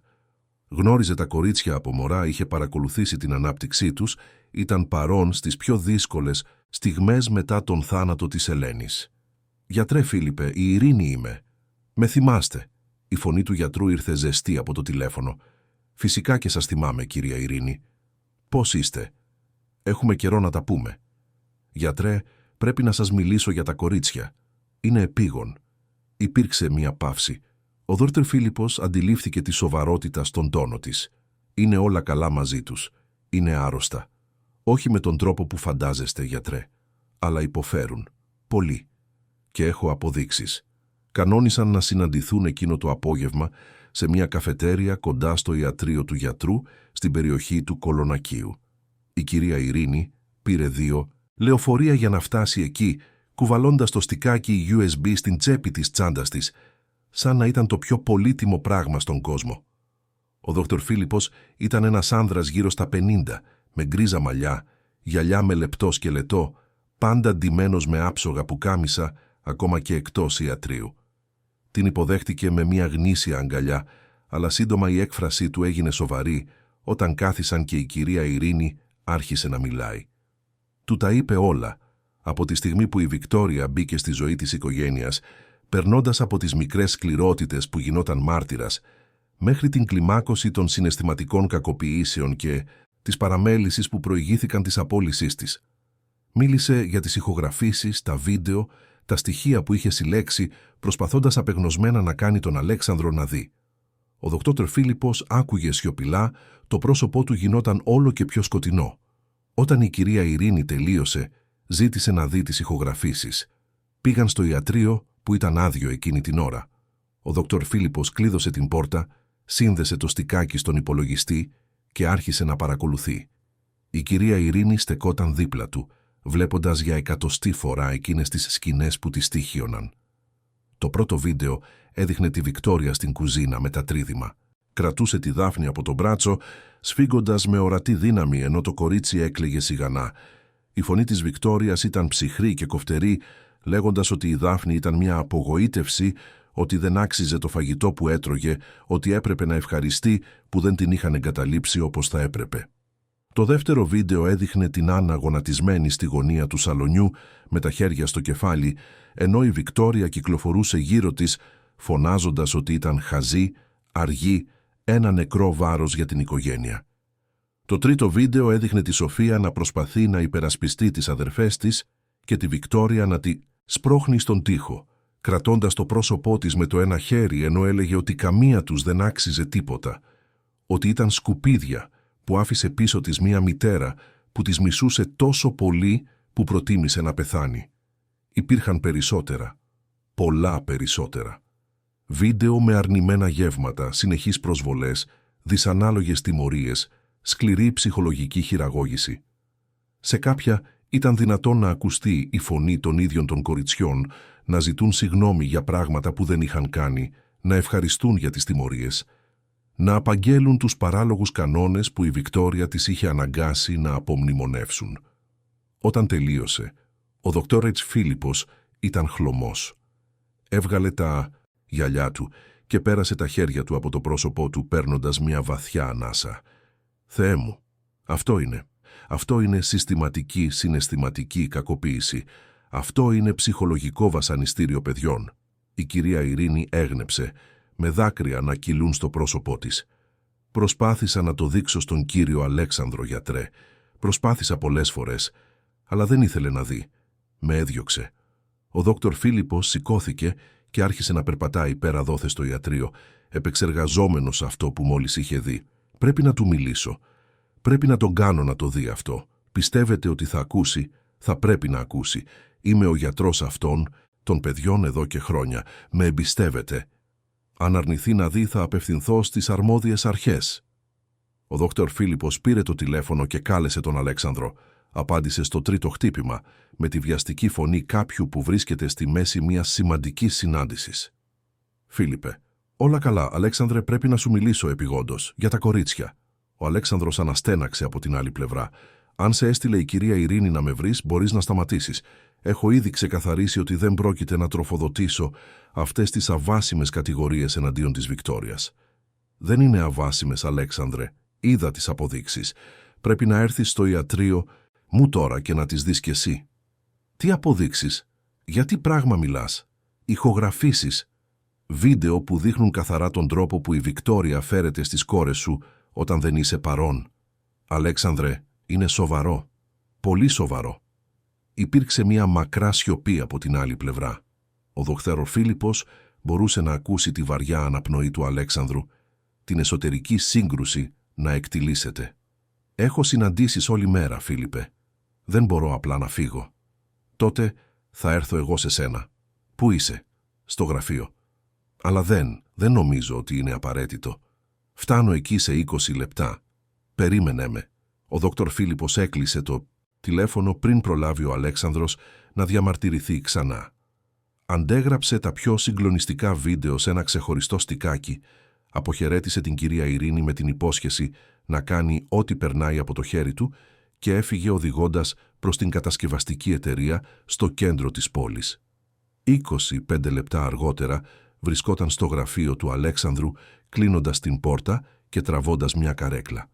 Ο Αλέξανδρος ήταν εμφανώς ενοχλημένος, αλλά και νευρικός. Απέφευγε να κοιτάξει απευθείας τον γιατρό. «Φίλιππε, σε σέβομαι τη γνώμη σου, αλλά αυτό πάει πολύ μακριά. Η κυρία Ειρήνη ζήλευε τη Βικτόρια, έφτιαξε όλη αυτή την ιστορία για να με χειραγωγήσει». Ο Δευτόνος Φίλιππος σύνδεσε το στικάκι στο λάπτοπ του Αλέξανδρου, γύρισε την οθόνη προς το μέρος του και πάτησε το play χωρίς να πει λέξη. Ο Αλέξανδρος παρακολούθησε το πρώτο βίντεο με σταυρωμένα τα χέρια, με αμυντική έκφραση.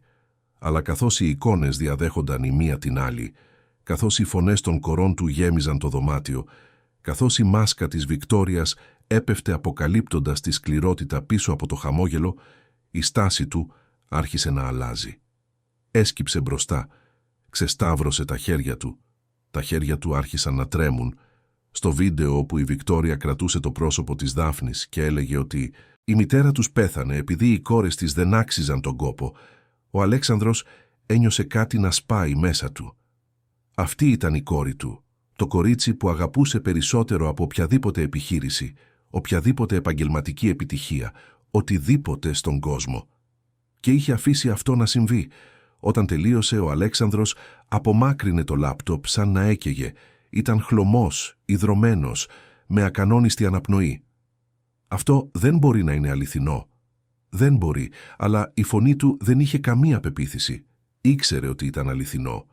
Αναγνώριζε το σκηνικό, αναγνώριζε τις φωνές, αναγνώριζε τον πόνο στα μάτια των κορών του.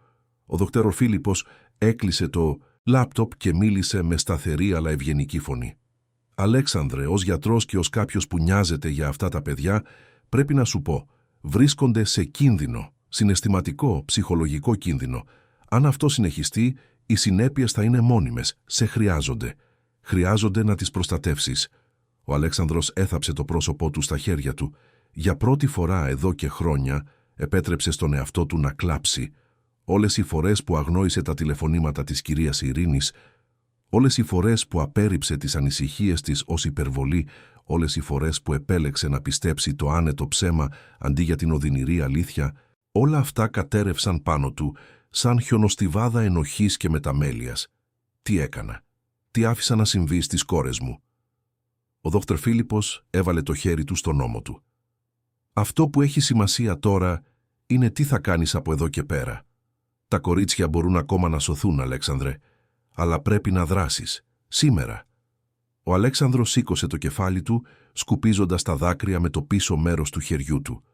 Ο πόνος στο στήθος του αντικαθίστατο από κάτι πιο ισχυρό. Οργή. Οργή για τη Βικτόρια. Οργή για τον εαυτό του. Οργή που ήταν τόσο τυφλός. «Πάω σπίτι τώρα. Θα διώξω αυτή τη γυναίκα μακριά από τις κόρες μου. Θέλεις να έρθω μαζί σου?» Ο Αλέξανδρος κούνησε το κεφάλι του. «Όχι. Αυτό είναι κάτι που πρέπει να κάνω μόνος μου». Πήρε τα κλειδιά του αυτοκινήτου και βγήκε από το γραφείο χωρίς να κοιτάξει πίσω, χωρίς να ειδοποιήσει τη γραμματέα του, χωρίς να σκέφτεται τίποτα άλλο εκτός από το να φτάσει σπίτι το συντομότερο δυνατό.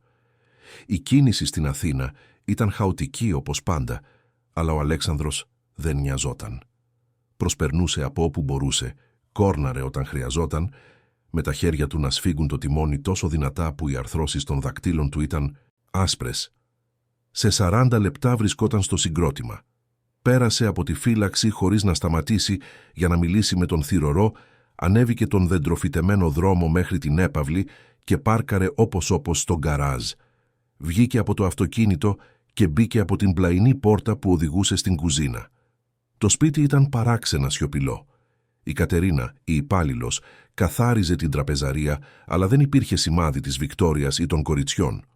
Ο Αλέξανδρος ανέβηκε τις σκάλες 2-2, με την καρδιά του να χτυπά τόσο δυνατά που φαινόταν να θέλει να βγει από το στήθος του.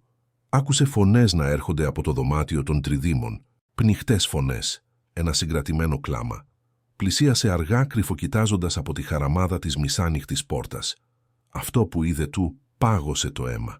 Η Βικτόρια στεκόταν όρθια στη μέση του δωματίου, κρατώντας το αγαπημένο αρκουδάκι της Άννας, εκείνο που η κυρία Ειρήνη είχε ράψει στο χέρι χρόνια πριν, με κομμάτια υφάσματος από τα ρούχα της νεκρής τους μητέρας. Τα 3 κορίτσια ήταν γονατισμένα στο πάτωμα, με τα κεφάλια κάτω, τα χέρια πλεγμένα. Η Βικτόρια κρατούσε το αρκουδάκι από τα πόδια και μιλούσε με γλυκιά αλλά δηλητηριώδη φωνή. «Ξέρετε γιατί τιμωρείστε σήμερα, κορίτσια?» Καμία τους δεν απάντησε.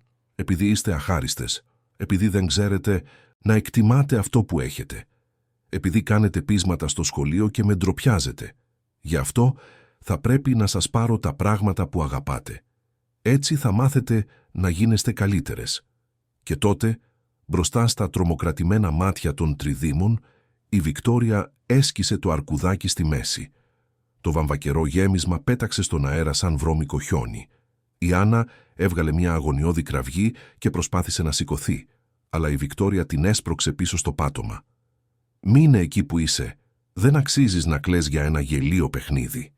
Ήταν εκείνη τη στιγμή που ο Αλέξανδρος έσπρωξε την πόρτα με δύναμη, κάνοντάς την να χτυπήσει στον τοίχο. Η Βικτόρια γύρισε τρομαγμένη, με το κατεστραμμένο αρκουδάκι ακόμα στα χέρια της.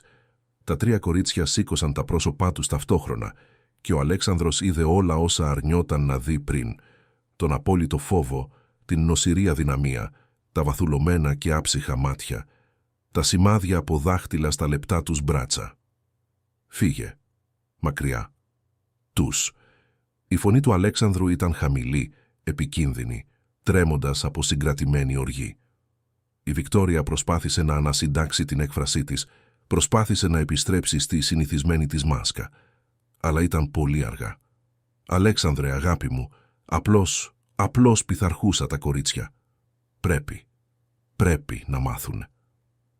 Ο Αλέξανδρος έκανε 3 μεγάλα βήματα προς το μέρος της, σταματώντας εκατοστά από το πρόσωπο της Βικτόριας. Τα είδα όλα. Όλα τα βίντεο, όλες τις ταπεινώσεις, όλες τις τιμωρίες, όλα τα ψέματα. Η Βικτόρια χλώμιασε. Για μια στιγμή προσπάθησε να αρνηθεί, αλλά κοιτάζοντας στα μάτια του Αλέξανδρου, κατάλαβε ότι δεν υπήρχε πλέον χώρος για χειραγώγηση. Και τότε έκανε κάτι που εξέπληξε ακόμα και τον Αλέξανδρο. Εγκατέλειψε εντελώς τη μάσκα. Το γλυκό χαμόγελο εξαφανίστηκε, αντικαταστάθηκε από μια έκφραση καθαρής περιφρόνησης. «Και λοιπόν, τι θα κάνεις? Είναι 3 κακομαθημένα παράσιτα που κατέστρεψαν τη ζωή σου. Ήσουν βυθισμένος στην αυτολύπηση, δουλεύοντας σαν κατάδικος μόνο για να μην χρειαστεί να αντιμετωπίσεις το γεγονός ότι αυτά τα παιδιά είναι ένα νεκρό βάρος.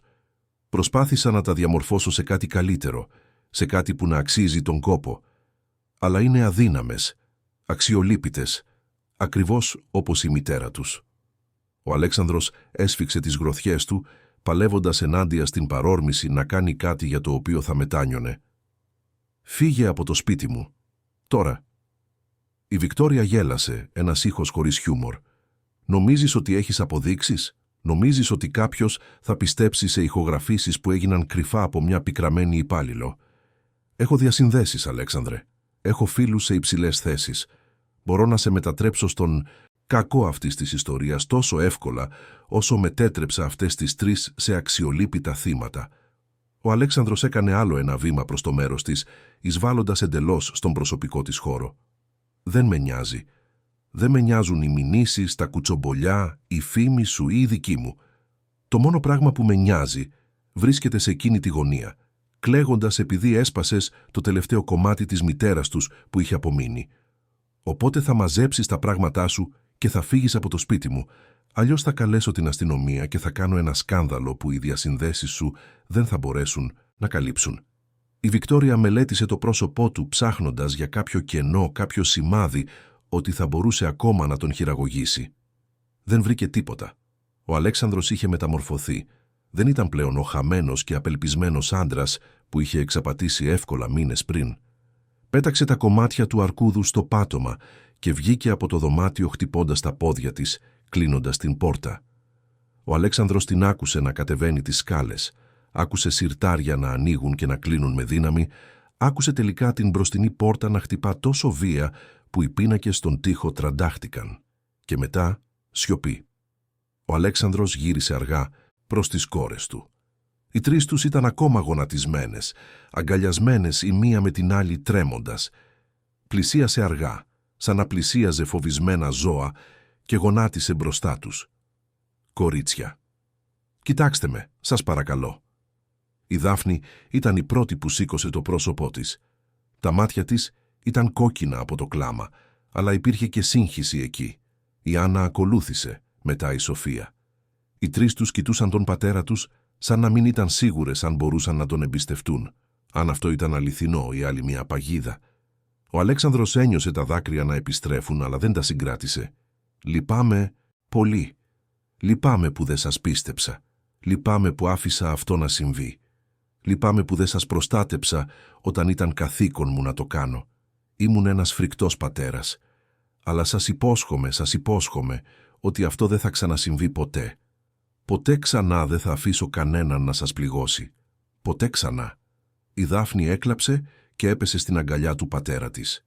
Η Άννα ακολούθησε, μετά η Σοφία. Οι τρεις τους γατζώθηκαν στον Αλέξανδρο σαν να ήταν το μόνο σταθερό σημείο σε έναν κόσμο που είχε καταρρεύσει πάνω τους. Τις αγκάλιασε δυνατά, νιώθοντας τα μικρά και υπερβολικά αδύνατα σώματά τους να τρέμουν πάνω του, και ορκίστηκε στον εαυτό του ότι θα περνούσε το υπόλοιπο της ζωής του, επανορθώνοντας για εκείνους τους τρομερούς μήνες. Έμειναν έτσι για έναν χρόνο που φάνηκε αιώνιος και ταυτόχρονα πολύ σύντομος. Όταν τελικά χωρίστηκαν, ο Αλέξανδρος σκούπισε τα δάκρυα των κορών του και μίλησε με σταθερή φωνή. «Τώρα θα μου τα πείτε όλα. Όλα όσα έκανε. Όλα όσα νιώσατε. Και εγώ θα ακούσω. Θα ακούσω κάθε λέξη». Και του τα είπαν. Ανάμεσα σε λυγμούς και μακρές παύσεις, ανάμεσα σε τρέμουλα και φόβο για αντίπεινα που δεν θα έρχονταν πια, η Δάφνη, η Άννα και η Σοφία άνοιξαν τις καρδιές τους για πρώτη φορά εδώ και μήνες. Μίλησαν για τις τιμωρίες, τις ταπεινώσεις, την πείνα, τον συνεχή φόβο, τις νύχτες που έκλαιγαν σιωπηλά. Μίλησαν για το πόσο τους έλειπε η κυρία Ειρήνη, για το πόσο φοβόντουσαν ότι ο πατέρας τους θα τις εγκατέλειπε κι αυτός, για το πώς έμαθαν να κρύβουν τον πόνο για να επιβιώσουν. Ο Αλέξανδρος άκουσε τα πάντα, κάθε λέξη να κόβει πιο βαθιά από την προηγούμενη, κάθε αποκάλυψη να δείχνει πόσο είχε αποτύχει. Αλλά δεν απέστρεψε το βλέμμα, δεν διέκοψε, δεν προσπάθησε να δικαιολογηθεί. Απλώς άκουγε γιατί αυτό χρειάζονταν, να τις ακούσουν. Όταν τελείωσαν, το απόγευμα είχε ήδη πέσει πάνω στην Αθήνα. Το πορτοκαλί φως του ηλιοβασιλέματος έμπαινε από το παράθυρο του δωματίου, λούζοντας τους τέσσερις σε ένα απαλό φως. Ο Αλέξανδρος αγκάλιασε τις κόρες του για άλλη μία φορά και ψιθύρισε υποσχέσεις που σκόπευε να κρατήσει μέχρι το τέλος. «Από τώρα και στο εξής όλα θα είναι διαφορετικά. Το υπόσχομαι». Οι μέρες που ακολούθησαν την εκδίωξη της Βικτόριας ήταν οι πιο δύσκολες που είχε αντιμετωπίσει ποτέ ο Αλέξανδρος και είχε χτίσει μια αυτοκρατορία από το μηδέν, αντιμετωπίζοντας οικονομικές κρίσεις, αθέμητους ανταγωνιστές και διαπραγματεύσεις που έμοιαζαν αδύνατες. Αλλά τίποτα, απολύτως τίποτα, δεν τον είχε προετοιμάσει για το έργο της ανοικοδόμησης της εμπιστοσύνης και της συναισθηματικής υγείας 3 5χρονων κοριτσιών που είχαν συστηματικά καταστραφεί εσωτερικά.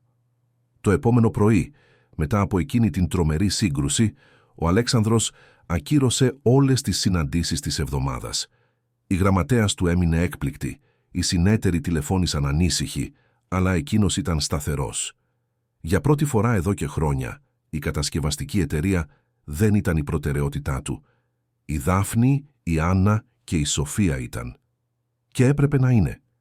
Τις πήγε και τις 3 στο ιατρείο του Δόστου Φίλιππου για ένα πλήρες check-up. Ο γιατρός εξέτασε καθεμία με προσοχή, κάνοντας ευγενικές ερωτήσεις, ελέγχοντας ζωτικά σημεία, βάρος, ύψος. Όταν τελείωσε, κάλεσε τον Αλέξανδρο ιδιαιτέρως και του έδειξε τους αριθμούς με σκοτεινή έκφραση.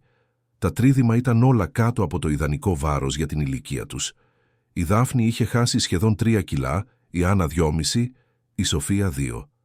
Για τόσο μικρά παιδιά αυτό ήταν ανησυχητικό. Επιπλέον παρουσίαζαν σαφή σημάδια χρόνιου στρες, βαθιούς μαύρους κύκλους, νύχια φαγωμένα μέχρι να ματώσουν, συνεχής αμυντική στάση. «Θα χρειαστούν διατροφική παρακολούθηση», είπε ο Δ. Φίλιππος, «και το πιο σημαντικό, θα χρειαστούν εξειδικευμένη ψυχολογική υποστήριξη.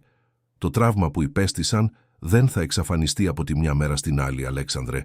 Θα πάρει χρόνο, υπομονή και πολύ αγάπη». Ο Αλέξανδρος έγνεψε, σημειώνοντας τα πάντα σε ένα τετράδιο που είχε αγοράσει ειδικά γι' αυτό. Δεν θα εμπιστευόταν πλέον τη μνήμη του, δεν θα άφηνε τίποτα να του ξεφύγει. Κάθε λεπτομέρεια είχε σημασία τώρα. Ο Δ. Φίλιππος του πρότεινε μια παιδοψυχολόγο, τη δορφή του Έλενα Καρδόζη, που εργαζόταν με περιπτώσεις τραύματος και συναισθηματικής κακοποίησης σε παιδιά. Ο Αλέξανδρος τηλεφώνησε ακόμα από το ιατρείο και κανόνισε μια αξιολόγηση για την επόμενη μέρα. Η Δρα Έλενα δέχτηκε να τους βάλει εκτάκτος όταν ο Δ. Φίλιππος της εξήγησε εν συντομία την κατάσταση. Αλλά υπήρχε κάτι ακόμα που έπρεπε να Κάνει ο Αλέξανδρος πριν από οτιδήποτε άλλο. Κάτι που ανέβαλε από περηφάνεια, από ντροπή, για όλους τους λάθος λόγους. Έπρεπε να μιλήσει με την κυρία Ειρήνη. Εκείνο το απόγευμα, αφού άφησε τα κορίτσια στο σπίτι υπό την επίβλεψη της Κατερίνας, με αυστηρές οδηγίες να μην τις αφήσει μόνες ούτε για ένα δευτερόλεπτο, ο Αλέξανδρος οδήγησε μέχρι τη Νέα Ιωνία. Ποτέ δεν είχε πάει στο διαμέρισμα της κυρίας Ειρήνης στο παρελθόν, είχε μόνο τη διεύθυνση επειδή ήταν στα αρχεία των υπαλλήλων της εταιρείας. Το κτίριο ήταν παλιό αλλά καλοδιατηρημένο, σε έναν ήσυχο δρόμο με δέντρα στα πεζοδρόμια. Ο Αλέξανδρος ανέβηκε με το ασανσέρ στον 4ο όροφο και χτύπησε το κουδούνι του διαμερίσματος 43. Η κυρία Ειρήνη άνοιξε την πόρτα, φορώντας μια ποδιά κουζίνας με αλεύρι στα χέρια, με έκφραση απόλυτης έκπληξης. «Κύριε Αλέξανδρε», δεν τον κάλεσε να μπει, απλώς στάθηκε στην πόρτα, περιμένοντας. Ο Αλέξανδρος κατάπιε την περηφάνεια που ακόμα επέμενε να υπάρχει και μίλησε. «Κυρία Ειρήνη, ήρθα να ζητήσω συγγνώμη. Ήρθα να ζητήσω συγχώρεση που δεν σας πίστεψα, που αγνόησα τις προειδοποιήσεις σας, που σας έδιωξα όταν το μόνο που κάνατε ήταν να προσπαθείτε να προστατεύσετε τις κόρες μου. Είχατε δίκιο για όλα. Και εγώ ήμουν ένας τυφλός, ηλίθιος. Οι λέξεις βγήκαν δύσκολα, κοφτές, αλλά ειλικρινείς. Η κυρία Ειρήνη συνέχισε να στέκεται στην πόρτα, μελετώντας το πρόσωπό του, ψάχνοντας για σημάδια χειραγώγησης. Βρήκε μόνο γνήσια μεταμέλεια. «Τα κορίτσια είναι καλά?» ρώτησε με τρεμάμενη φωνή. «Είναι στο σπίτι». Σωματικά άθικτα αλλά συναισθηματικά ο Αλέξανδρος σταμάτησε, νιώθοντας τον λαιμό του να σφίγγεται. «Είναι πολύ πληγωμένα, κυρία Ειρήνη, και χρειάζομαι τη βοήθειά σας για να τα θεραπεύσω». Μόνο τότε η κυρία Ειρήνη υποχώρησε και άνοιξε την πόρτα εντελώς. «Περάστε». Το διαμέρισμα ήταν μικρό αλλά ζεστό, γεμάτο οικογενειακές φωτογραφίες στους τοίχους, μυρωδιά κέικ από τον φούρνο, καλοφροντισμένα φυτά στα παράθυρα.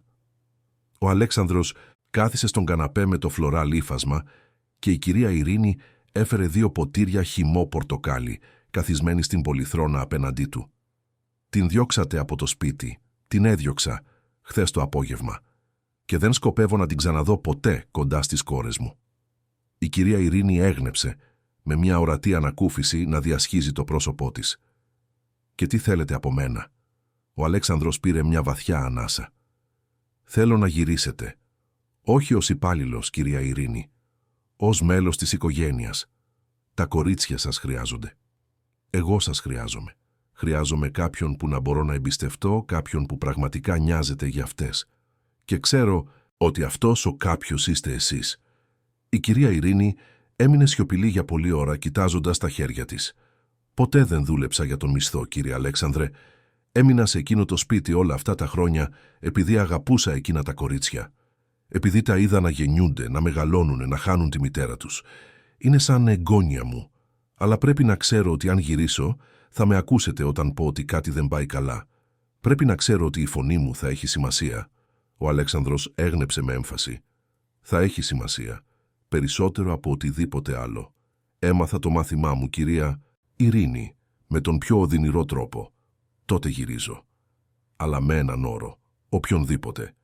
Θα αρχίσετε να είστε πιο παρόν στη ζωή τους. Δεν έχει νόημα να είμαι εγώ εκεί, αν ο πατέρας τους συνεχίζει να είναι ένα φάντασμα που εμφανίζεται μόνο για δείπνο και ύπνο. Αυτά τα κορίτσια σας χρειάζονται, κύριε Αλέξανδρε. Χρειάζονται να ξέρουν ότι τις επιλέγετε κάθε μέρα». Ήταν ένας σκληρός, αλλά δίκαιος όρος. Ο Αλέξανδρος το ήξερε. «Το υπόσχομαι. Έχω ήδη αρχίσει να ακυρώνω υποχρεώσεις. Έχω ήδη αρχίσει να αναδιοργανώνω το πρόγραμμά μου. Από εδώ και στο εξής αυτές έρχονται πρώτες». Η κυρία Ειρήνη χαμογέλασε για πρώτη φορά από τότε που είχε φτάσει. Ήταν ένα μικρό χαμόγελο, ακόμα φορτωμένο με πικρία, αλλά ήταν μια αρχή. «Τότε γυρίζω αύριο το πρωί». Ο Αλέξανδρος έφυγε από εκεί νιώθοντας σαν ένα βάρος να είχε φύγει από τους ώμους του. Δεν είχαν λυθεί όλα.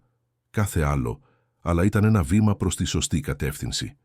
Την επόμενη μέρα, όταν η κυρία Ειρήνη πέρασε την πόρτα της έπαυλης κουβαλώντας τη μικρή της βαλίτσα, 3 κορίτσια κατέβηκαν τρέχοντας τις σκάλες και έπεσαν στην αγκαλιά της. Έκλαψαν, έκλαψε και εκείνη, έκλαψε και ο Αλέξανδρος παρακολουθώντας από μακριά. Ήταν μια στιγμή καθαρής συγκίνησης, επανασύνδεσης, κοινής ανακούφισης. Η κυρία Ειρήνη επέστρεψε στο δωμάτιό της στον πάνω όροφο, αλλά αυτή τη φορά με μια διαφορετική αναγνώριση. Δεν ήταν απλώς η υπάλληλος.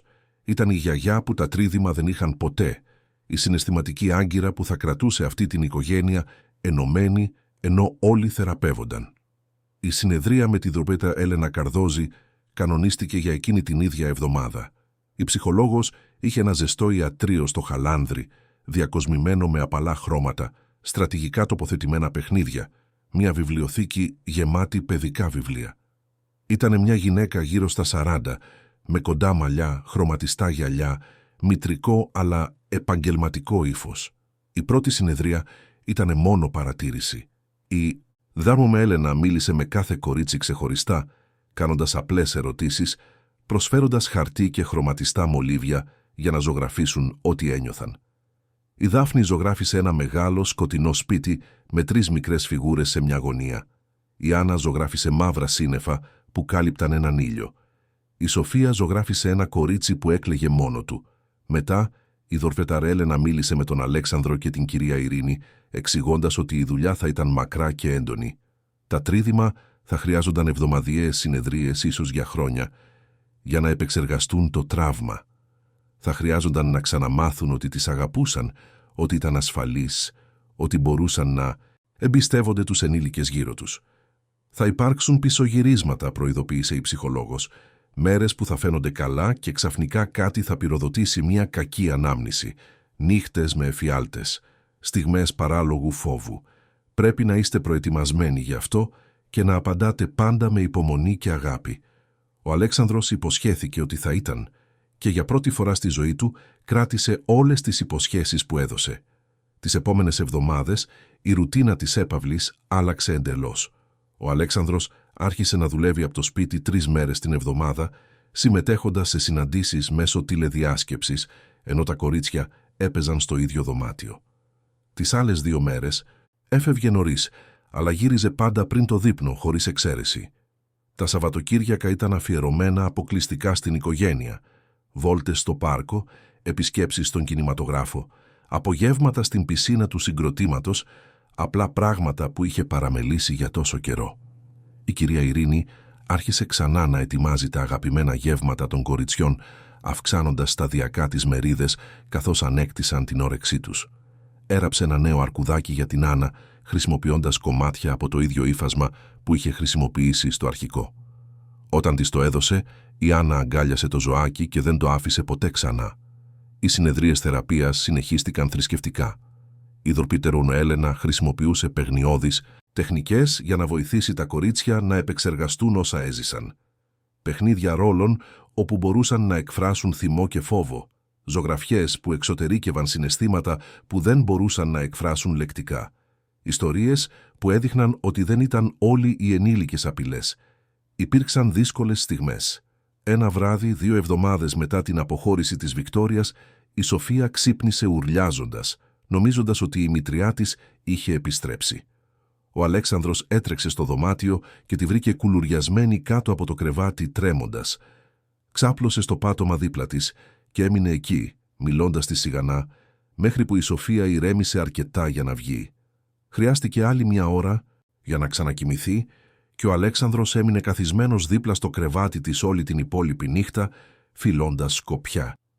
Μια άλλη μέρα, η Δάφνη αρνήθηκε να φάει το μεσημεριανό της επειδή η κυρία Ειρήνη είχε ετοιμάσει το ίδιο πιάτο που η Βικτόρια συνήθιζε να χρησιμοποιεί ως όπλο τιμωρίας. Πανικοβλήθηκε, άρχισε να κλαίει, ζητούσε συγγνώμη επανειλημμένα παρόλο που δεν είχε κάνει τίποτα λάθος. Η κυρία Ειρήνη την πήρε στην αγκαλιά της, την κούνησε απαλά και της εξήγησε ότι ποτέ, μα ποτέ, δεν θα τιμωρούνταν επειδή δεν έτρωγε. Ότι ήταν εντάξει να νιώθει ότι ένιωθε, ότι ήταν ασφαλής τώρα. Η Άννα πέρασε μια περίοδο σχεδόν ολικής σιωπής στο σχολείο.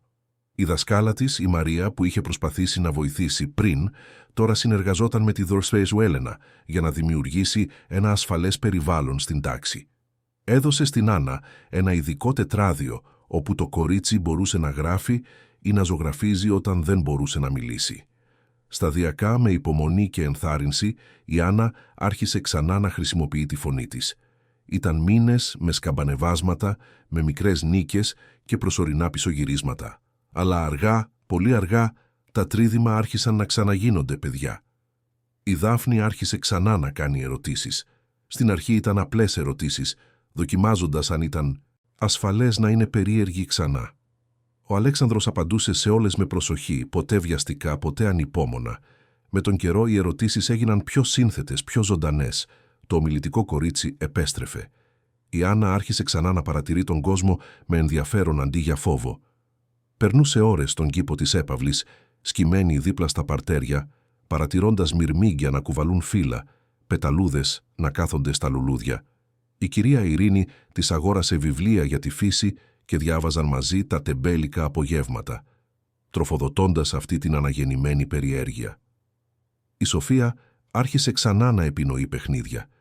Ξεκίνησε από μικρά, μετατρέποντας χαρτόκουτα σε κάστρα και στη συνέχεια εξελίχθηκε σε περίτεχνες ιστορίες όπου αυτοί και οι αδερφές της ήταν ηρωίδες που έσωζαν φανταστικά βασίλεια. Ο Αλέξανδρος συμμετείχε όταν τον καλούσαν, φορώντας γελία καπέλα και κάνοντας αστείες φωνές, χωρίς να τον νοιάζει η εκτελεστική του αξιοπρέπεια. 6 μήνες μετά την ημέρα που ο Αλέξανδρος άνοιξε επιτέλους τα μάτια του, ο δοξτεροφίλιππος έκανε ένα νέο check-up. Τα 3 κορίτσια είχαν ανακτήσει το χαμένο βάρος και είχαν πάρει και λίγο παραπάνω. Οι δείκτες του στρες βελτιώνονταν. Δεν είχαν θεραπευτεί, το τραύμα δεν είχε εξαφανιστεί, αλλά ήταν ορατά πιο υγιείς. Η δοκτώρα Έλενα, σε μια από τις συνεδρίες με τον Αλέξανδρο και την κυρία Ειρήνη, είπε κάτι που έμεινε χαραγμένο στο μυαλό του για πάντα. Τα παιδιά είναι ανθεκτικά με τρόπους που εμείς οι ενήλικες συχνά δεν είμαστε. Έχουν μια τεράστια ικανότητα να θεραπεύονται όταν λαμβάνουν αγάπη, ασφάλεια και συνέπεια. Η Δάφνη, η Άννα και η Σοφία θα φέρουν τις ουλές όσων έζησαν, αλλά αυτές οι ουλές δεν θα καθορίσουν ποιοι είναι. Τους δίνετε τα εργαλεία για να μεγαλώσουν δυνατές παρά τα όσα πέρασαν. Αυτό είναι ό,τι μπορείτε να κάνετε και το κάνετε υπέροχα. 1 χρόνο μετά από εκείνη την τρομερή μέρα, ένα ηλιόλουστο απόγευμα Σαββάτου, ο Αλέξανδρος οργάνωσε ένα πικνίκ στο πάρκο του Κέντρου Πολιτισμού Ίδρυμα Σταύρος Νιάρχος. Έστρωσε μια μεγάλη κουβέρτα κάτω από ένα δέντρο, η κυρία Ειρήνη ετοίμασε σάντουιτς και χυμούς, τα κορίτσια έτρεχαν στον γκαζόν κυνηγώντας σαπουνόφουσκες. Ο Αλέξανδρος παρακολουθούσε τις 3, τώρα 6 ετών, να γελάνε δυνατά χωρίς φόβο, χωρίς να κοιτάζουν συνεχώς πάνω από τους ώμους τους, ελέγχοντας αν ήταν ασφαλείς. Η Δάφνη φώναζε κάτι για μια πασχαλίτσα που βρήκε, η Άννα εξέταζε τα φύλλα ενός φυτού με επιστημονική συγκέντρωση, η Σοφία επινόησε μια ιστορία για νεράιδες που ζούσαν στη λίμνη. Η κυρία Ειρήνη κάθισε δίπλα του στην κουβέρτα, ακολουθώντας το βλέμμα του. «Θα γίνουν καλά», είπε σιγανά. Ο Αλέξανδρος έγνεψε, νιώθοντας τη συγκίνηση να του σφίγγει τον λαιμό. «Χάρη σε εσάς. Χάρη στο ότι επιμένατε όταν ήμουν υπερβολικά ηλίθιος για να ακούσω». Η κυρία Ειρήνη σήκωσε τους ώμους. «Έκανα ό,τι θα έκανε οποιοσδήποτε αγαπάει αυτά τα κορίτσια. Αλλά εσείς ήσασταν αυτός που τελικά ξύπνησε και επέλεξε να είναι ο πατέρας που χρειάζονταν. Αυτό ήταν όλο δικό σας. Έμειναν εκεί 2 ενήλικες που έμαθαν οδυνηρά μαθήματα για την ευθύνη, την εμπιστοσύνη και την αγάπη, παρακολουθώντας 3 παιδιά που επέζησαν από τα χειρότερα και παρόλα αυτά βρήκαν τη δύναμη να είναι ξανά ευτυχισμένα.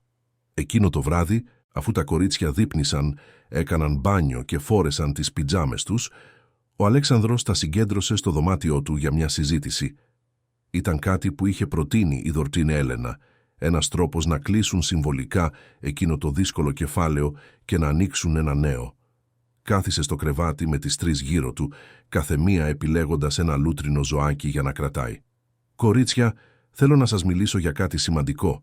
Θυμάστε όλα όσα συνέβησαν με τη Βικτόρια». Οι 3 τους έγνεψαν, γινόμενες όρατα τεταμένες. Ο Αλέξανδρος συνέχισε με προσοχή. «Ξέρω ότι ήταν πολύ δύσκολο. Ξέρω ότι ακόμα φοβάστε μερικές φορές, ότι ακόμα βλέπετε εφιάλτες.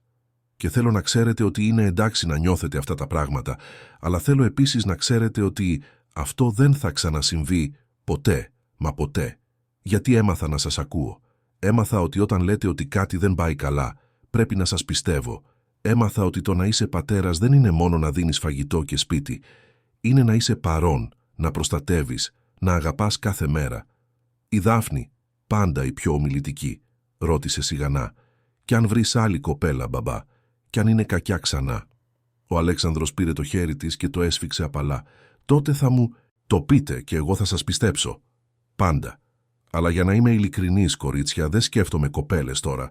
Σκέφτομαι να είμαι ο καλύτερος πατέρας που μπορώ να γίνω για εσάς τις τρεις. Αυτό έχει σημασία». Η Άννα, που ακόμα μιλούσε λίγο αλλά βελτιωνόταν, ψιθύρισε. «Η κυρία Ειρήνη θα μείνει μαζί μας για πάντα». Ο Αλέξανδρος κοίταξε την κυρία Ειρήνη που στεκόταν στην πόρτα παρακολουθώντας και χαμογέλασε. «Αν θέλει, ναι. Είναι μέρος της οικογένειάς μας». Η κυρία Ειρήνη μπήκε και κάθισε στην άκρη του κρεβατιού, περνώντας το χέρι της στα μαλλιά κάθε κοριτσιού. «Δεν πάω πουθενά. Έχετε κολλήσει μαζί μου». Η Σοφία, η εφευρέτρια ιστοριών, είπε κάτι που εξέπληξε τους πάντες. «Άρα είμαστε σαν ένα κάστρο, έτσι δεν είναι? Εσύ είσαι η βασίλισσα που προστατεύει, ο μπαμπάς είναι ο βασιλιάς που υπερασπίζεται και εμείς είμαστε οι πριγκίπισσες που μαθαίνουν να είναι δυνατές». Ο Αλέξανδρος γέλασε, σκουπίζοντας ένα δάκρυ που του ξέφυγε. «Ακριβώς αυτό, Σοφία. Ακριβώς αυτό». Έμειναν εκεί, οι 5 τους, συζητώντας για σχέδια για το μέλλον. Η Δάφνη ήθελε να μάθει μπαλέτο. Η Άννα ήθελε να έχει ένα αληθινό μικροσκόπιο για να μελετά έντομα. Η Σοφία ήθελε να γράψει ένα βιβλίο με ιστορίες. Ο Αλέξανδρος υποσχέθηκε να βοηθήσει με όλα και αυτή τη φορά ήξερε ότι θα το τηρούσε. Όταν τελικά πήγε τα κορίτσια πίσω στο δωμάτιό τους, κουλουριάστηκαν στα κρεβάτια τους χωρίς φόβο, χωρίς ένταση. Ο Αλέξανδρος φίλησε το μέτωπο καθεμιάς, τους ευχήθηκε καληνύχτα και έφευγε όταν η Δάφνη τον φώναξε. «Μπαμπά, ναι, κούκλα μου, σ' αγαπώ και σε συγχωρώ, που δεν το είδες νωρίτερα». Ο Αλέξανδρος ένιωσε την καρδιά του να σπάει και να ξαναενώνεται ταυτόχρονα. «Ευχαριστώ, αγάπη μου, κι εγώ σ' αγαπώ, περισσότερο από οτιδήποτε σε αυτόν τον κόσμο». Τα επόμενα χρόνια έφεραν συνεχή ανάπτυξη και θεραπεία. Τα τρίδημα συνέχισαν τη θεραπεία, αλλά οι συνεδρίες άρχισαν να αραιώνουν καθώς ορίμαζαν και επεξεργάζονταν το τραύμα. Ο Αλέξανδρος μείωσε μόνιμα τον φόρτο εργασίας του, προάγοντας άλλα στελέχη και αναθέτοντας περισσότερες αρμοδιότητες. Ανακάλυψε ότι η κατασκευαστική εταιρεία λειτουργούσε πολύ καλά, χωρίς να χρειάζεται να είναι παρόν 16 ώρες την ημέρα. Η κυρία Ειρήνη έγινε επίσημα μέλος της οικογένειας, όχι μόνο στην καρδιά, αλλά και νομικά. Ο Αλέξανδρος ενημέρωσε όλα τα έγγραφα για να την συμπεριλάβει ως νόμιμο κηδεμόνα των κοριτσιών σε περίπτωση που κάτι του συνέβαινε. Πήρε ένα μεγαλύτερο δωμάτιο, έναν γενναιόδωρο μισθό που δέχτηκε απρόθυμα και τον απόλυτο σεβασμό όλων στο σπίτι. Η Βικτόρια προσπάθησε να μηνύσει τον Αλέξανδρο για συκοφαντική δυσφήμιση, αλλά όταν οι ηχογραφήσεις παρουσιάστηκαν στο δικαστήριο, η υπόθεση αρχιοθετήθηκε αμέσως. Εξαφανίστηκε από τη ζωή τους εντελώς, μετακομίζοντας σε άλλη πόλη, ίσως για να ξαναρχίσει με άλλα θύματα.